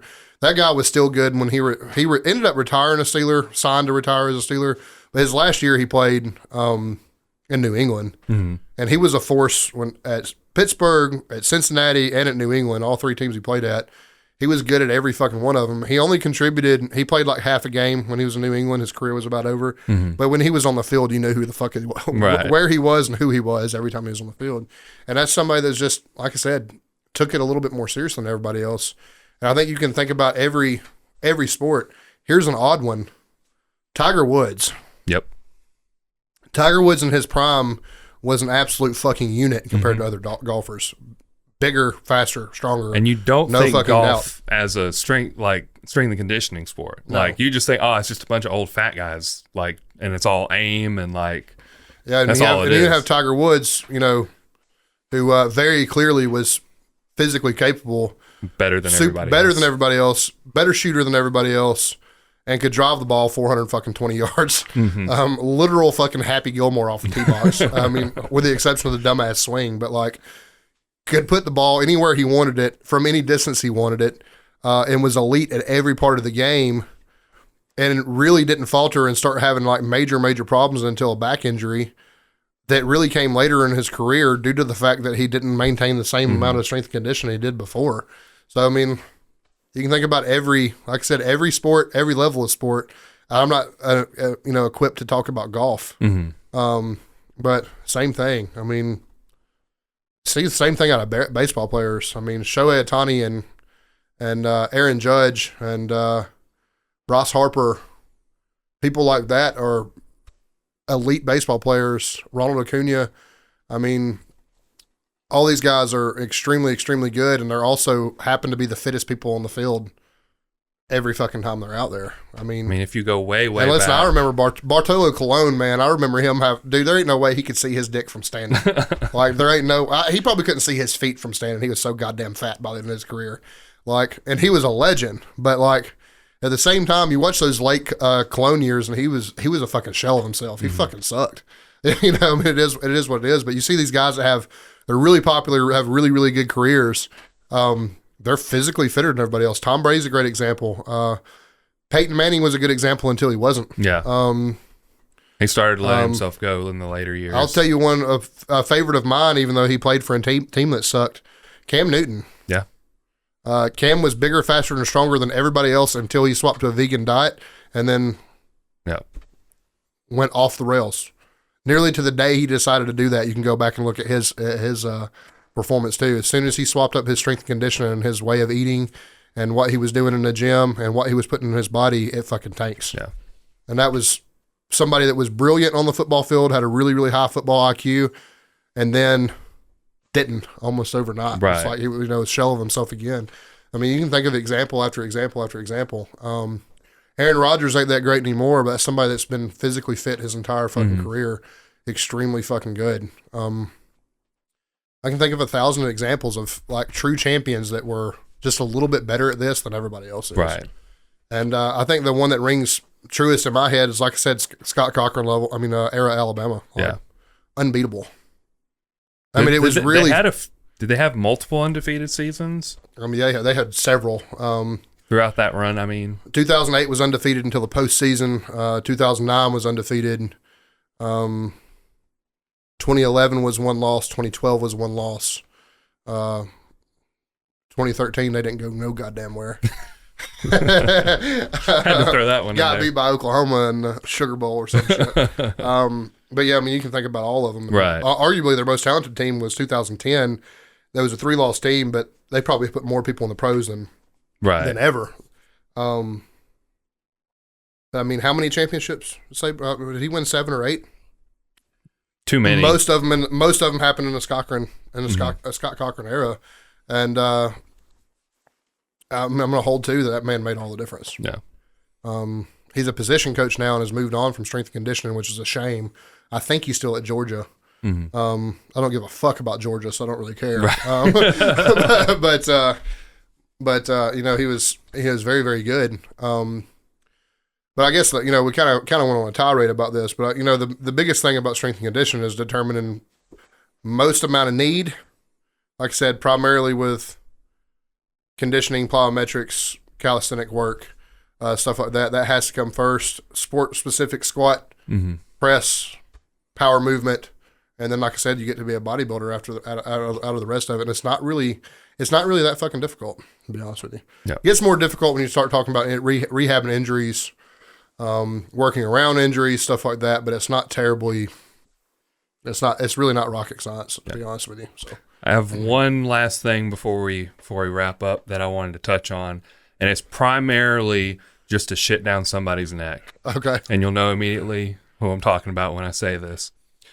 So when we talk about like doing squats and deadlifts or any sort of movement like that, bench press, we really, really want to get that full range of motion so that they're safer in those positions, right? Because if you practice being put into a compromised position, you're going to be safer. You're not going to be compromised when you're in that position. So this 90-degree angle bullshit. It's happened a lot in sports training because of Seidman. Georgia grad holds a doctorate. Man, you don't have to have a degree to know that guy's full of shit. Yeah. I can think of, you can go get on YouTube right now and look up gym fails. You can find thousands of examples of if the weight's heavy enough, it will put you in a compromised position. Exactly. And if you're not strong enough or practiced enough to be in that position when it happens, you're fucked. You're going to get hurt. That's how injuries happen. 100%, no fucking doubt about that.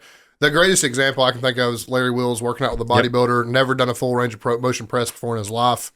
Working out with Larry says touch your chest, unracks 405 or 455 on the incline. On the incline, yep.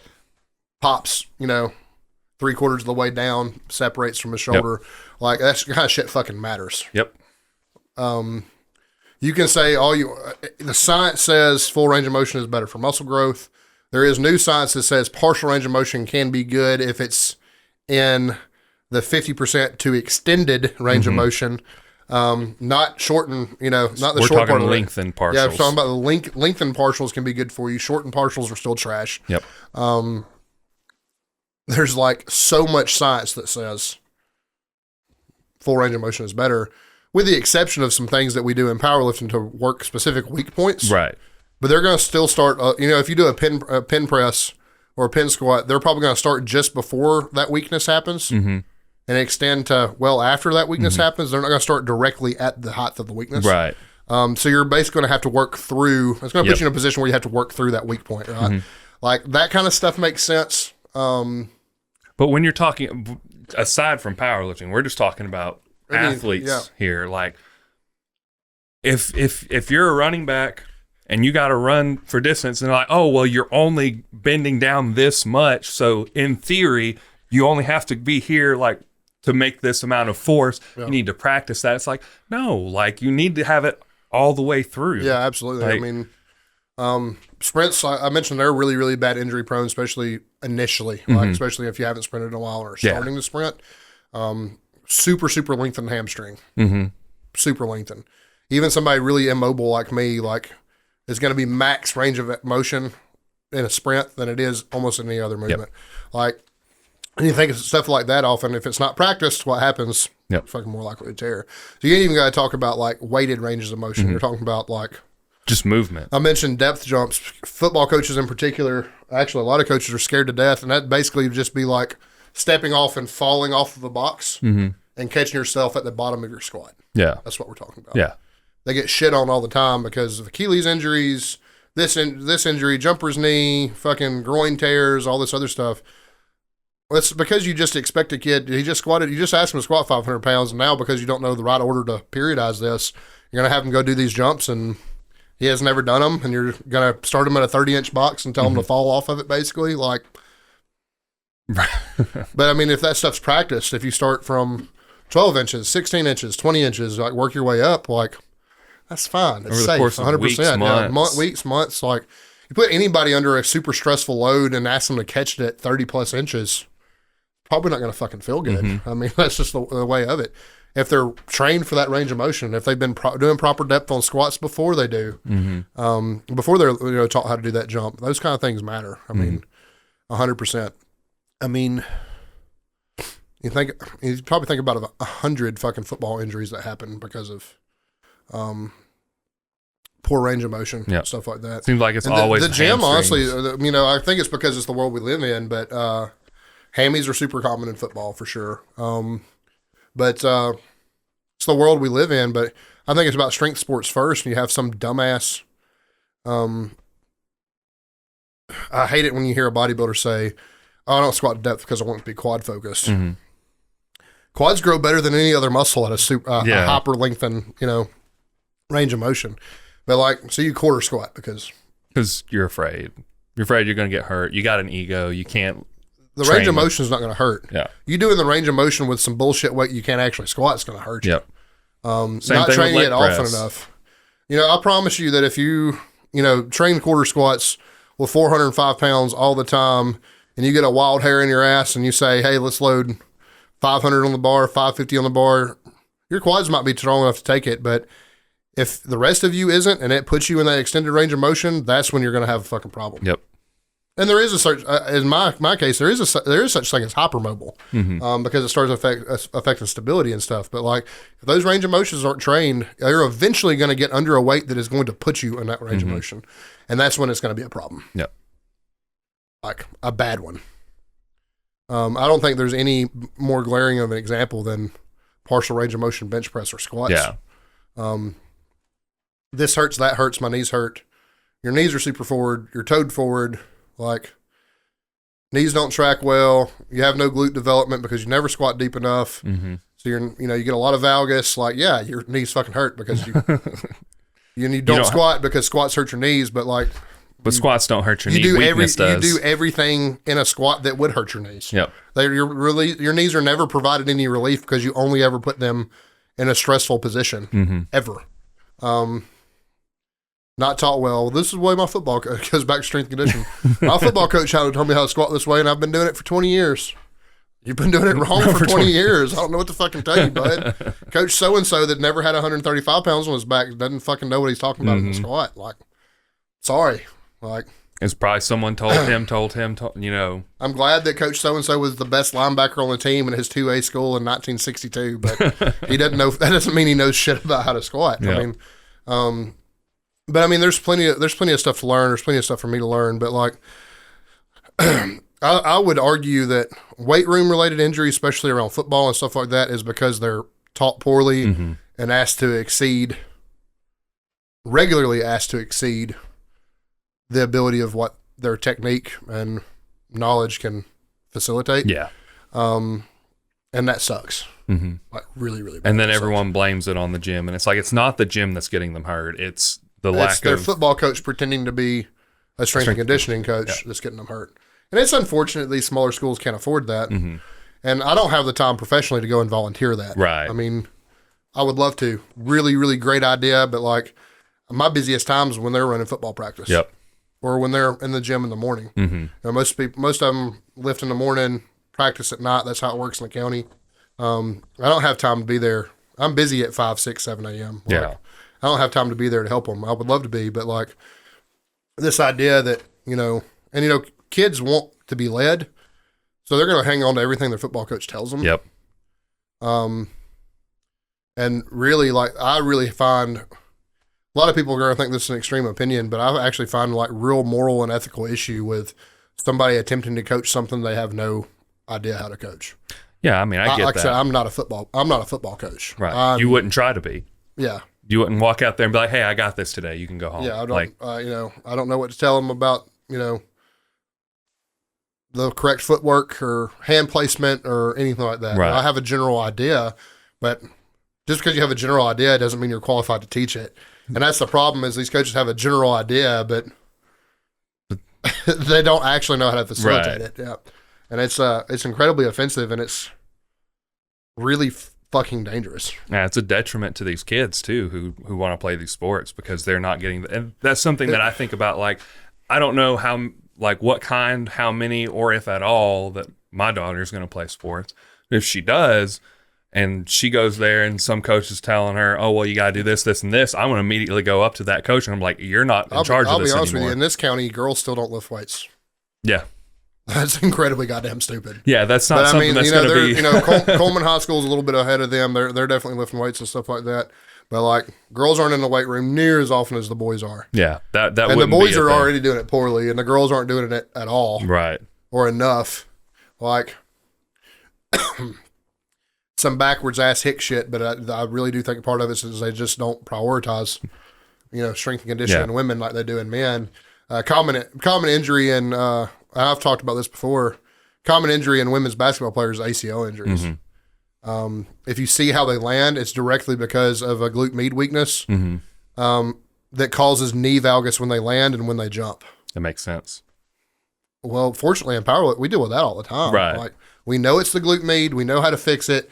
We know how to cue it out when it comes to foot pressure, the way your knees travel and stuff like that. But by and large, when it happens in a jump, when it happens acutely and you're not able to think about it, it's a glute med weakness, right? You need to land knees forward or knees out. They should never fall in, right, upon landing. We know that. Do you think these girls are squatting, lunging, doing single leg stuff to develop glute med stuff? Fuck no. Maybe on the professional level. Maybe, but like, we know in high school, at a high school team, they're probably running them to death. And could ask Desi. That's about it though, But I don't remember this about Desi, but I feel like in the beginning with me, she had a lot of knee valgus. I think you might be right. And a lot of knee pain initially. I don't know if she still suffers that with your program. Not as much. But like, it's mostly just her hip. It's almost like we've queued that out. As we know what we're doing. Her glute med, kind of. Yeah, I mean, like, and it does. I mean, there's other things other than glute med that does it, but like the most glaringly obvious answer is, glute med issue. Mm-hmm. Stronger glutes in general, like it. I don't know. Strength and conditioning for women is very much still disproportionate to males to an unfair degree, and it's not right. And think about volleyball players that run and jump all the time too. Like same type of injuries happen. They're more likely to have collision related injuries too, from falling, running into somebody, stuff like that. It's really unfortunate that they don't get the same care. Right. I've already told you these football coaches half-ass the men's strength and conditioning. Yeah. So like, at best, the women are getting like quarter-assed on strength and conditioning, like, and that's super, super unfair. If they're getting anything at all, like, if they're not just like, don't worry about it. I think, honestly, guys, mostly the women's basketball teams are probably running a lot, a day or two a week in the gym, in the weight room, and that's egregious. But and what are they even doing in the gym? Who knows? Probably don't have half the guidance the men in quote quotes, unquote, that the men do, and that's unfortunate too. There again, softball players. I mean, They should be in the weight room. Mm-hmm. They probably are a little bit more, because we're in a baseball team, they probably get a little bit more, a baseball town. Yeah. The softball players probably get a little bit more attention than the basketball players do, but probably still not to the degree that They should. the men do, or that they should. Yeah. Look at fucking another good example of this too in the county is really, really good distance runners in the county. Cold Springs, fucking awesome distance runners. Do you see anybody fucking setting sprint records from Coleman, Alabama? Part of that's demographic without risking sounding like a fucking asshole. But like, we have a smaller demographic to pull from. We don't have a whole lot of fast kids. Right. The ones that are distance runners, but there's a reason why we don't have any sprinters. Usain Bolt had like a fucking 600-pound back squat. Yeah. The fastest man to ever fucking live. Extremely fucking good because it was an anaerobic exercise, and sprints are anaerobics, and anaerobics benefit you aerobically, but aerobics do not necessarily benefit you anaerobically. So like, his coaches knew that. Right. Like, go to a fucking track meet here in the county, and it's fucking abysmal compared to a track meet in Birmingham. Right. Like, it's nuts. Like, it's like they just fill those teams up with warm bodies. Like, you don't want to play any other sport, you can come run track. Great. Your thrower is, the tuba player. And, and there's nothing wrong with that. I'm happy they're involved in a physical endeavor. I'm not dumping on those kids, but like, you're just like pulling them from anybody, and then they don't get any real strength and conditioning other than go run. Well, the thrower, your high school thrower don't need to be fucking running sprints. Right. Doesn't need to be running distance. He probably needs to be fucking front squatting and fucking pressing something. Yeah. There's just so much just fucking, there's like a lot of fucking cognitive dissonance and strength and conditioning, especially on the smaller the level, the worse the quality becomes. Yeah. To the point that it's really fucking insulting, to be honest with you. That's my entire hour-long rant about strength and conditioning. I was going to say, I don't have... I going into this episode, we had already... To sum it all up, you need to assess the athlete's individual needs first.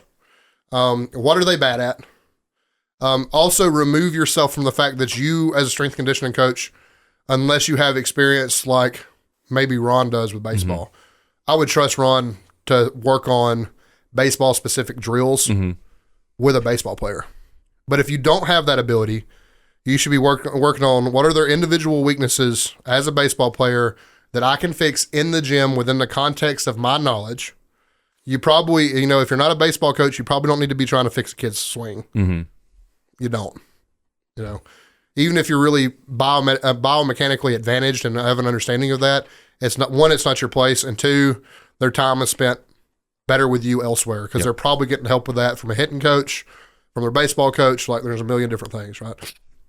So what can you do to directly benefit them? How high is it on the priority list? And then you need to run down that list of what type of athlete they are, their individual needs, the most direct benefit of calisthenics, plyometrics, sprints that you can do, and then compound movement wise, what body parts need to be improved on the most. That needs to be, all athletes need bigger legs. Yeah. It's a priority. Stronger legs. The press needs to be based off of their individual need and also their sport specific need. If you have a basketball player, they have to shoot, they have to rebound. You need to be doing something overhead where they have to drive through their knees and hips to get it overhead. It doesn't need to be a stagnant barbell press. And then everything else, like I said, can basically be bodybuilding stuff. And that's fine.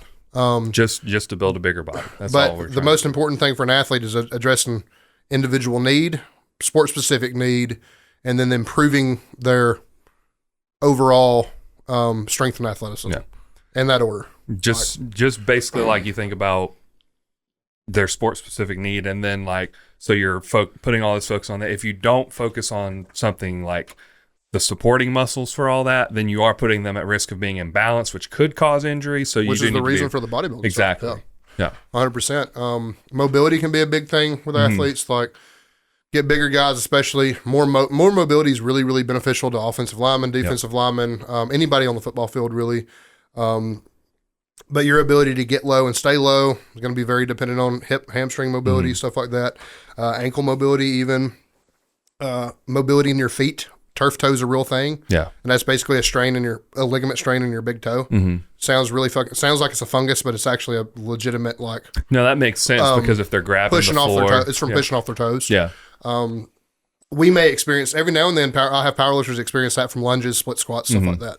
So I mean, it's uncommon, but it's not unheard of even in powerlifting. But like turf toe is a big thing. Like, so I mean, you have all these, things that demand mobility. So ankle, foot mobility is better. Like you're less likely to have things like that. You also need to prioritize your time. Like I have a 2-sport athlete now. He's undersized. The most amount of the biggest gift I can give him is a stronger, more athletic physique and nutrition help. Yeah. He's way underweight. He weighs like 120 pounds. He's like 5'11". Like he needs to be bigger for football. He needs to be bigger for baseball. No question about it. He can be bigger. The best thing I can give to this boy is make him bigger. Yeah. So like I said, individual need matters. Brody was the same way as a college baseball player. Very, very good. Hardest working person on the team. There's no question about it. Brody was 180 pounds at, 6 foot tall, needed to be 200 plus. We did that. Yeah. But also that's, again, addressing individual need. That Brody's also somebody I knew was going to be hitting all the time, throwing all the time, grounding balls all the time. Everything sports specific that happens away from me, he was doing, and he was doing it for hours a day. So, again, if you have experience with helping people like that, that's your place to help. If it's not, remove yourself from it, help them in every other way you can. But there's so much advice. You can have episode after episode talking about sports specific training. I mean, we could have entire series of episodes dedicated to a single sport, you know what I mean? So like, it's very, very hard to like get it all in and not feel rushed. I'm sure there's a million things I'm forgetting. High school athletes at that point, they're smart enough and disciplined enough. Don't be afraid to put them on a diet. Tell them what you want to eat. Like the school's not going to help because school lunches are bullshit. But like, if they're in a position that mom, dad can meal prep for them, or if they're willing to meal prep for themselves, the biggest trick to underweight kids is just getting them to eat more a lot of the times. Most of the time, kids that are in sports are plenty active, to be honest with you. So you can just load them up with food. Yeah, absolutely. They're probably not, unless they're starting fat, they're probably not going to get fat if they're an athlete. Or if you're just letting them fly by the seat of their pants and telling them to eat more and just letting them eat whatever they want to. But by and large, as long as you're prescribing something responsible, they're going to be active enough. It's not uncommon for me to prescribe 4,000 plus calories a day to a high school athlete, even one under 200 pounds. Yeah. They're just going to do it. And, them being kids too, they're going to be physically active away from sports. We hope. Right. But for the most part, kids are going to be kids. They're going to be a little bit more active than us. Like sports training alone is going to demand a little bit more. I will say, don't be stupid. You do have to you need to make sure they're hydrated. And you do need to, try to account for the carbs they're going to consume at practice with Gatorade and stuff like that. Especially if they're on the heavier side, you need to be conscious of what they're consuming at practice. But other than that, like individual need and nutrition, top of the fucking list. Yeah. Like, hands down. Some little side note, you think about like all these kids that are athletes starting, there's a lot of them, and we talked about it a little bit about who transition into powerlifting, bodybuilding, stuff like that. Yep. Once they step away from like sports training and then they go into like just the gym, just bodybuilding or just powerlifting, they usually blow up because they eat the same amount of food, but they're not as active. So they just like get huge so fast. Yeah, they do. I mean, that's a problem. Also, if they're not trained well, they carry a lot of bad habits with them. Yeah. There's a lot of quote unquote bodybuilders in our gym or kids that are training for aesthetics. Yeah. That's not even bodybuilding at that point. That's just fucking gay. Not PC, but but training for aesthetics is like 2024 for I'm scared to be strong. Yeah. Because the most aesthetic people I know are fucking real strong. Right. So like, and it's always probably a smaller frame kid that veiny as fuck, wants bigger arms, bigger chest, wants to be ripped, stuff like that. Too scared to get under a squat bar. Or is too afraid to eat. Or too afraid to eat. Yeah, stuff like I'm that. going to lose my abs. It's like, bro, you barely got any. Like, you can see them because you're 5% body fat and you weigh 160 pounds. Yeah. Like, not dumping on you, but like, let's be real here. Like, everybody's biceps are going to look huge when you're built like that's that. all you have. That's it's all you got. And you've been there before. Yeah. No offense to you, but I mean, I was 100. You've been that guy, and you've been that size. Yeah, 160 pounds at 6 foot. Whatever. I know very few serious bodybuilders that aren't elite strength wise. Right. That could make the transition to our sport, with the exception of mobility and some. Yeah. Would make the transition to our sport beautifully and just fucking kill it. Like, yeah. So this fucking broccoli headed, dangly earring, I'm training for aesthetic shit is just the worst fucking excuse to be lazy in the gym I've ever seen. Yeah. Fucking 2 leg days a month bullshit, and I have to do fucking 3 a week. Like, fuck you. Right. But I mean, bad habits started in high school, like with a lot of these kids. They wasn't shown right, so of course it fucking hurts to press. Of course it hurts to squat because they don't fucking know how to squat or press. Yep. Like, so I mean, I can't tell you how many young kids are in our gym, 18, 19 years old, like fresh out of high school. Man, I can't really deadlift because my back hurts or my knees hurts. Like, have you ever been showed how by somebody that's not a football coach? Probably not. I mean, has anybody? I mean, your coach probably told you how to do it, but did he actually put eyes on you and adjust you and try to do it right? Like, even if the coach knows better, did you get the time dedicated you to make sure it was safe? Probably not. Like, and it's a shame these guys have to do their own strength and conditioning for their teams. So it's not strict. I've done a lot of dumping on them, but it's not strictly the coach's fault because they have to worry about a million other things. Yeah. And getting strong is one of the things they have to worry about. But like, they're being pulled in a million different directions because a lot of times at 1A, 2A, 3A, 4A level, the head coach does fucking everything. All his assistant coaches are volunteers more than likely. At best, they're another faculty member. Yeah. But they're not like this coach is teaching classes during the day, has to run workouts, has to run practices, stuff like that. So it's not exclusively the football coach's fault. It's a little bit irresponsible, like I said, to speak on things that you don't know nothing about. Right. But these kids carry on these bad habits, and then they come to the gym. And they like. I had one stop me the other day. It was like, "Hey, I'd like to be big like some of you guys, like some of your guys are." It's like, "I'll help you." Like, and immediately he goes into, "But I can't do this, and I can't do that because this hurts, and that hurts, this hurts." Dude, you're 18 or 19. You shouldn't fucking hurt anywhere. Yeah. Like, if you're hurting, you probably suffered a bad injury because of something stupid, and you were taught wildly incorrectly. Right. Like, God help you. I know freak things happen that actually probably does cause some pain in people early on, but like, there shouldn't, man, no, I wasn't even lifting weights yet. There wasn't shit I was scared of at 18 or 19 years old. You know what I mean? Like, so it's a little disheartening to see these kids that otherwise would have like great talent in the gym be like, I can't do this and I can't do that. And they also never like the answer, like, especially when you're cut down a little bit of weight, when Chris is down a little bit of weight, even Austin, as he's transitioned really from a 242 to 275, he's maintained a pretty low body fat percentage for him. Has visible abs at 265, so I don't know what that says, but other than he's going in the right direction. Right. You look at these guys and they're like, they look at y'all and they come to me and they're like, "Hey, I want to be like that." And I'm like, "Great, you need to squat and bench for sure, and you need to do some type of pull from the floor.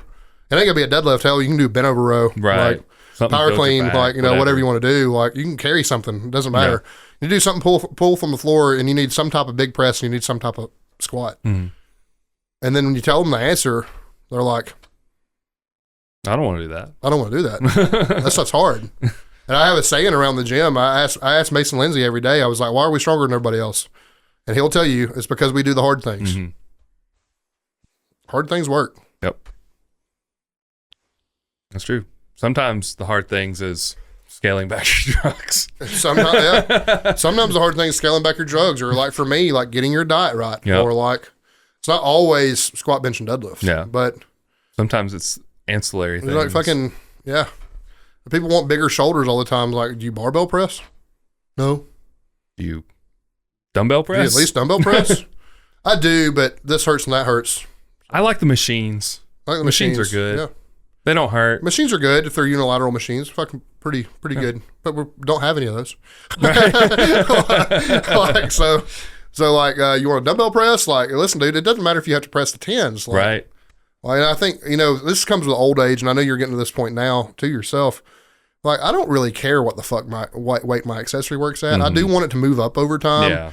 But like, I'm not doing tricep extensions to fucking max out the stack. Yep. Like, I'm chasing a pump. Yep. Ron's going to give me an RPE and a rough weight that he wants, or a rough weight he wants me to use. I'm going to do my reps, make sure it was, enough to achieve said pump.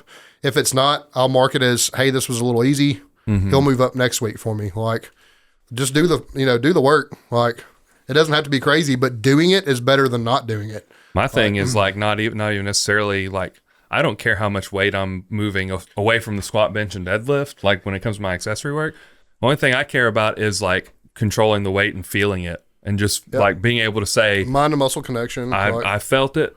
I know I did work because I can tell. Like that's, I mean, I don't care. Like as long as it moves well, it could be 5 pounds. I can't tell you how many people, how many even kids well under my weight, I watch max out the pec deck machine. Yep. Like a couple 100 pounds, it's kind of cool on a fly, to be honest with you.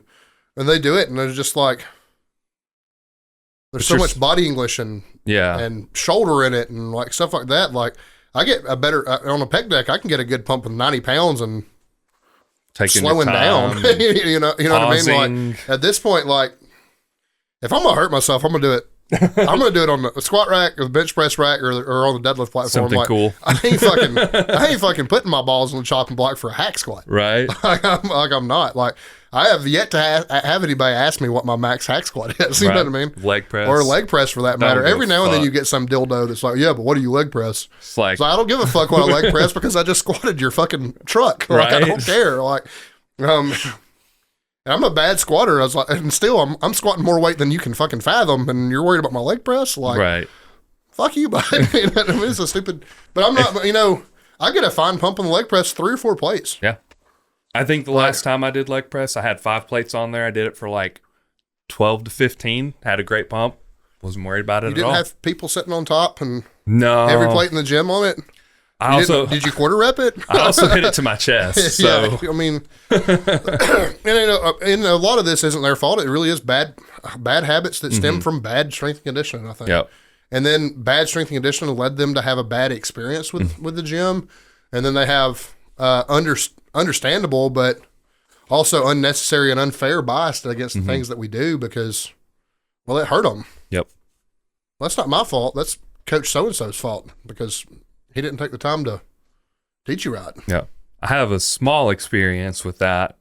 Back when we were at the commercial gym, and this was before you started there, and I was deadlifting and this was before I was doing even powerlifting. I was just like, well, we're just supposed to deadlift. I had it in my head before I was ever a powerlifter, we're supposed to squat, bench, and deadlift. So that's what I did. And I was deadlifting, and apparently, I guess my back was a little rounded or something, and one of the trainers came up and was like, hey, when you're deadlifting, I can see your back around a little bit. And she tried to adjust me. And I was like, okay, cool. Immediately hurt my back. And I said, I'm never deadlifting again. Yeah. Because I was like, if they told me this was the correct way and it hurt me and I'm at risk of hurting myself regardless, I'm just not going to do this anymore. And I quit deadlifting for like a month or so. And then I was like, I'm going to try again. And then I hurt myself again. And I was like, okay, I'm really done this time. And I don't remember at what point in time I went back to it because I did, obviously, because but I just, maybe I'm just stupid or maybe I hate sometimes, losing. But that's a good example too. Like sometimes even the right adjustment with the wrong context is like, you don't always, you were intelligent before you become a powerlifter about the gym stuff. Cause I remember early conversations and stuff with you. It's not like you were just completely stupid to everything that we did. But like sometimes, and I've said this before on the podcast, the more simple you can make a cue, the more direct it can be, the more powerful it tends to be for somebody. But sometimes things require context so you understand. And when you make a major technique adjustment, one of the biggest things that you should say is, this needs to be practiced with a load you're comfortable with because it's brand new. Yeah. Brand new things, if they're right or not, doesn't matter, can hurt you because it's a brand new position. Yeah. It's very, very simple to say, hey, man, this is the right way to do it. Spend some time at 225. Like, when you can hit it for 10, you can throw that third plate on, whatever it may be. But just a little bit, just say, hey, this is the adjustment you need to make, but also it's uncomfortable. An easy example of this was early on was my bench press grip adjustment. I always kept what I call a football style grip where it's thumb width away from the knurl, which is almost my close grip now. And now it's worked out. I still have a relatively narrow grip for a big man, but it's worked out depending on how I'm feeling that day to either ring finger on the ring or my pinky on the ring. Yep. If I'm feeling bad, my grip tends to come in some when I go pinky on the ring. But like, I knew for a long time before I actually made the change that my bench press would go up if I moved my grip out, but wouldn't because my ego wouldn't allow me to take the hit initially to do it. And when I finally did it, it took months, but when I finally did it, I blew past, expectations. I didn't ever sniff 300 pounds until I finally made the decision to move out and literally put probably 75 pounds on my bench press. Because I finally determined I was willing to do it. But it took me knowing that I wasn't going to press that and backing off and basically starting over with a brand new grip to do it. The same thing would happen to me now if I wanted to move to hook grip, if I wanted to move to a true low bar because I have kind of a hybrid bar path. Or high bar. Yeah, or the movement to high bar. Yeah, I mean, that transition's huge, right? Like, we still don't really know what you can do high bar because we didn't really have enough time to transition. It wasn't ideal. But like anytime you make a major change like that, you're going to have to take the hit. If I decided to move to sumo tomorrow, I'll be honest with you, I get in a better position sumo. I lift hundreds of pounds more conventional than I do sumo. But my position is better. Like if I wanted to move to sumo, maybe I'm stronger sumo eventually, but I'm going to have to take the hit and be aware that it's brand new. Like, also, I may be the only person that sumo eats at my knees, and it causes a lot of like internal knee pain. But that's just kind of a funny thing about sumo for me. But like anytime you make a major change like that, you're going to have to be aware that. Yeah. And as a trainer, you should know. I prefer the term coach because I feel like that's what I am now. I don't think I'm a personal trainer. I don't think of myself as a context of personal trainer. Like. They're kind of fucking dildos. The guys, you know what I mean? They can get basic people results, but they can't do. It's much harder to take somebody that's already good and make them better than it is to take somebody brand new off the couch. And you can get a lot of results with somebody brand new. Yeah, and I'd still do that, but like, it's a different level. Yeah. But it does take the personal trainer having some awareness and being like, "Hey, this adjustment needs to be made. It's got to be practiced. Right. You got to move on." If Ron cues me about breathing, about foot placement, I'm in a bad habit now of I like to split my squats out versus have my feet set like in my squat position when I unrack a bar, especially if I'm being a little bit lazy and it's a lighter weight squat. I'm bad to do it on front squats where it's sub 300 pounds almost all the time. I'm bad to split it out as opposed to setting my feet and do it. Those kind of adjustments aren't something that really have to be made under lightweight. But if you're making a major technical adjustment like back placement on deadlift, grip placement, the width of your feet on a squat, low bar, high bar on a squat, like these are things that's going to have to come with some understanding that you're going to have to eat shit for a little while to keep yourself safe. That's one. Those are honestly all great examples of things that I know that your football coach doesn't know. Tying it all back together. I think that's all I got. You got anything else you want to add? That's it, buddy. Ooh. We're ready to wrap this thing up. Got some dad jokes. You got some dad jokes? Got some dad jokes. Dad jokes are rad jokes. Dad jokes are rad jokes. They really is. Are you getting on Dad Says jokes or you got them saved? I've got them saved. So I'm going to bust this out first. So. Ooh. This one made me laugh because I feel like this is the relationship me and Steve has as my landlord. Okay. But it says, I called up my landlord and said, "Hey, I got a leak in my sink." He said, "Go ahead. I'm not judging." I was thinking the vegetable. That's the first thing I thought was like, I got a leak in my it's like, I got a leak in my sink. It's a vegetable. Okay. Yeah, he was talking about piss in the sink. It's pretty funny. Much different direction. I asked the lady at Starbucks for a 12-ounce cup of coffee. She said that was a tall order. Damn fucking Starbucks and their stupid fucking sizes. Just say small, medium, and large. Please. It's literally the standard in all restaurants. Like small, medium, and large. Just say small, medium, and large. Venti and whatever else the fuck. Tall, venti. This is relevant to the podcast. Oh boy. How does the Easter Bunny stay in shape? Exercise. Exercise. Ha ha ha. So I once submitted 10 puns to a joke competition, and I really thought with that many, one was sure to be a winner. Sadly, no pun intended. My wife divorced me when she found out I only had 9 toes. She was lactose intolerant. So dumb. That's so dumb. As I've gotten older, I find myself wanting to help women. Let me start over. As I've gotten older, I find myself wanting to help women deliver their babies. I know it's weird, but it's probably just a midwife crisis. That's pretty good. The word Q is ironic. It's just a Q with a bunch of silent letters waiting in line. It does make you wonder about the origin of that word. Right? Yeah. It is a weird spelling. Because I always read it as QU. That's kind of the way it's spelled. That's the way it's spelled. My uncle would always say that as one door closes, another one opens. He's a great guy, but a lousy cabinet maker. Oh, man. I could just quit my job at the helium factory. I won't be spoken to in that tone. Did we say that one? Maybe I read that one. My wife told me to stop being an idiot and just be myself. I told her to make up her mind.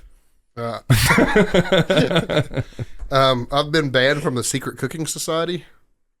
I kept spilling the beans.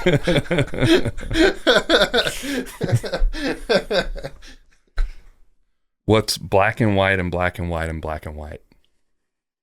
I don't know.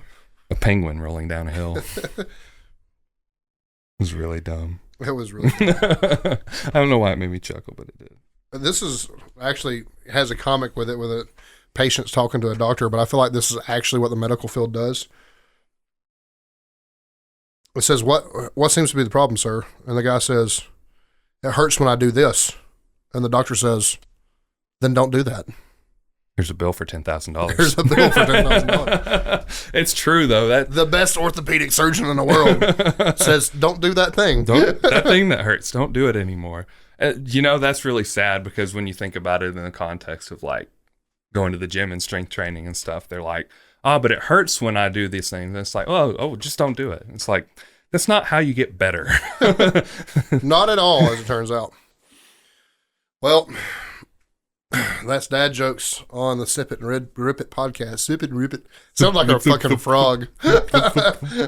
Sip It and Ribbit. Sip It and Ribbit. Maybe we need a frog logo. We'll do it like a... there's like, you can do seasons. I've never changed a season. We've always been on one season. We can do a season, the frog season. We Sip always it and ribbit. we have to come in like frog hats or something. We can get frog onesies. Like we bring that back. Like we did the cow, the grade A American beef, and the Lick-a-Lot-a-Puss. Yep. That episode from back in the day. I wonder if anybody remembers that. Somebody out there does. Somebody does. Probably Tammy. I think Tammy's been around that long. Yeah, that's the show. I suppose you could listen to us on Spotify. You can listen to us on Apple Podcasts. Watch us or listen to us on YouTube. Google Podcasts is one of the other ones. Google Podcasts? Google Podcasts. There you go. You can listen to us on Google Podcasts. Amazon, apparently. Yep. All right. Leave likes, comments, rate us 5 stars. Send us DMs, ask us questions. You can find us at Coleman_Barbell, at Nathan Skedios, at Sip It and Rip It. Go drink Scooter's coffee. Go drink Scooter's coffee. They're amazing. Make the drink from the show before the show. It was also amazing. Thanks, Scooter's Coffee, for what was keeping us from being alcoholics to now maybe loosely contributing to our alcoholism, because we've just figured out how to make all your drinks into mixed drinks now. Espresso martinis next week. Maybe. I don't know what alcohol needs to go in that. I think it's supposed to be vodka and espresso martini. You can't do vodka. I can't do vodka. So never mind. We might could do it with gin, but that'd probably be sketchy with coffee, to be honest with you. I don't know of a clear liquor. Could do a silver rum martini. Maybe. I don't know. We can put our heads together on that. I usually get pretty creative with that. But not that we need coffee this late. To reel it back in. Reel it back in. But also to quote the Real AF podcast that I listen to entirely too goddamn much. Don't be a hoe, share the show. Mm-hmm. Thanks, Andy. Don't sue us. Every day, don't sue us. I found out that we can hire him. I think it's a hiring thing. We can actually have him as a guest on the show. Really? Mm-hmm. That'd be pretty cool. Be interested to see what he has to say about some stuff. I would too. And we have a guest next week. We do. And one of our favorite listeners is Zach Rodriguez. Yep. He's also a really good powerlifting coach, very good powerlifter, mm-hmm. much better than I am. Got a 463 or 467 dots as his last meet, I believe. So maybe creeping up on that 500 soon. Mm-hmm. But good coach, good guy, great listener. Ex-bodybuilder. He's been a really good friend to me and Nathan from a long distance, so we appreciate him. And he's also introduced us to people like Skylar Mead and some other friends of his that have been really good listeners and really good friends of the show too. Yep. So it'll be good to talk to him. That will be a virtual thing, right? Yep. Because he's in Oklahoma. I believe so. Oklahoma or Texas. I think it's Oklahoma. It's not Texas. Not Texas. So Zach's in Oklahoma, I'm pretty sure. But yeah, he'll be doing that with us. And then I still have some guests I need to get back in contact with and maybe try to get them on the books. But yeah, guests next week. And, share the show. Bye, y'all.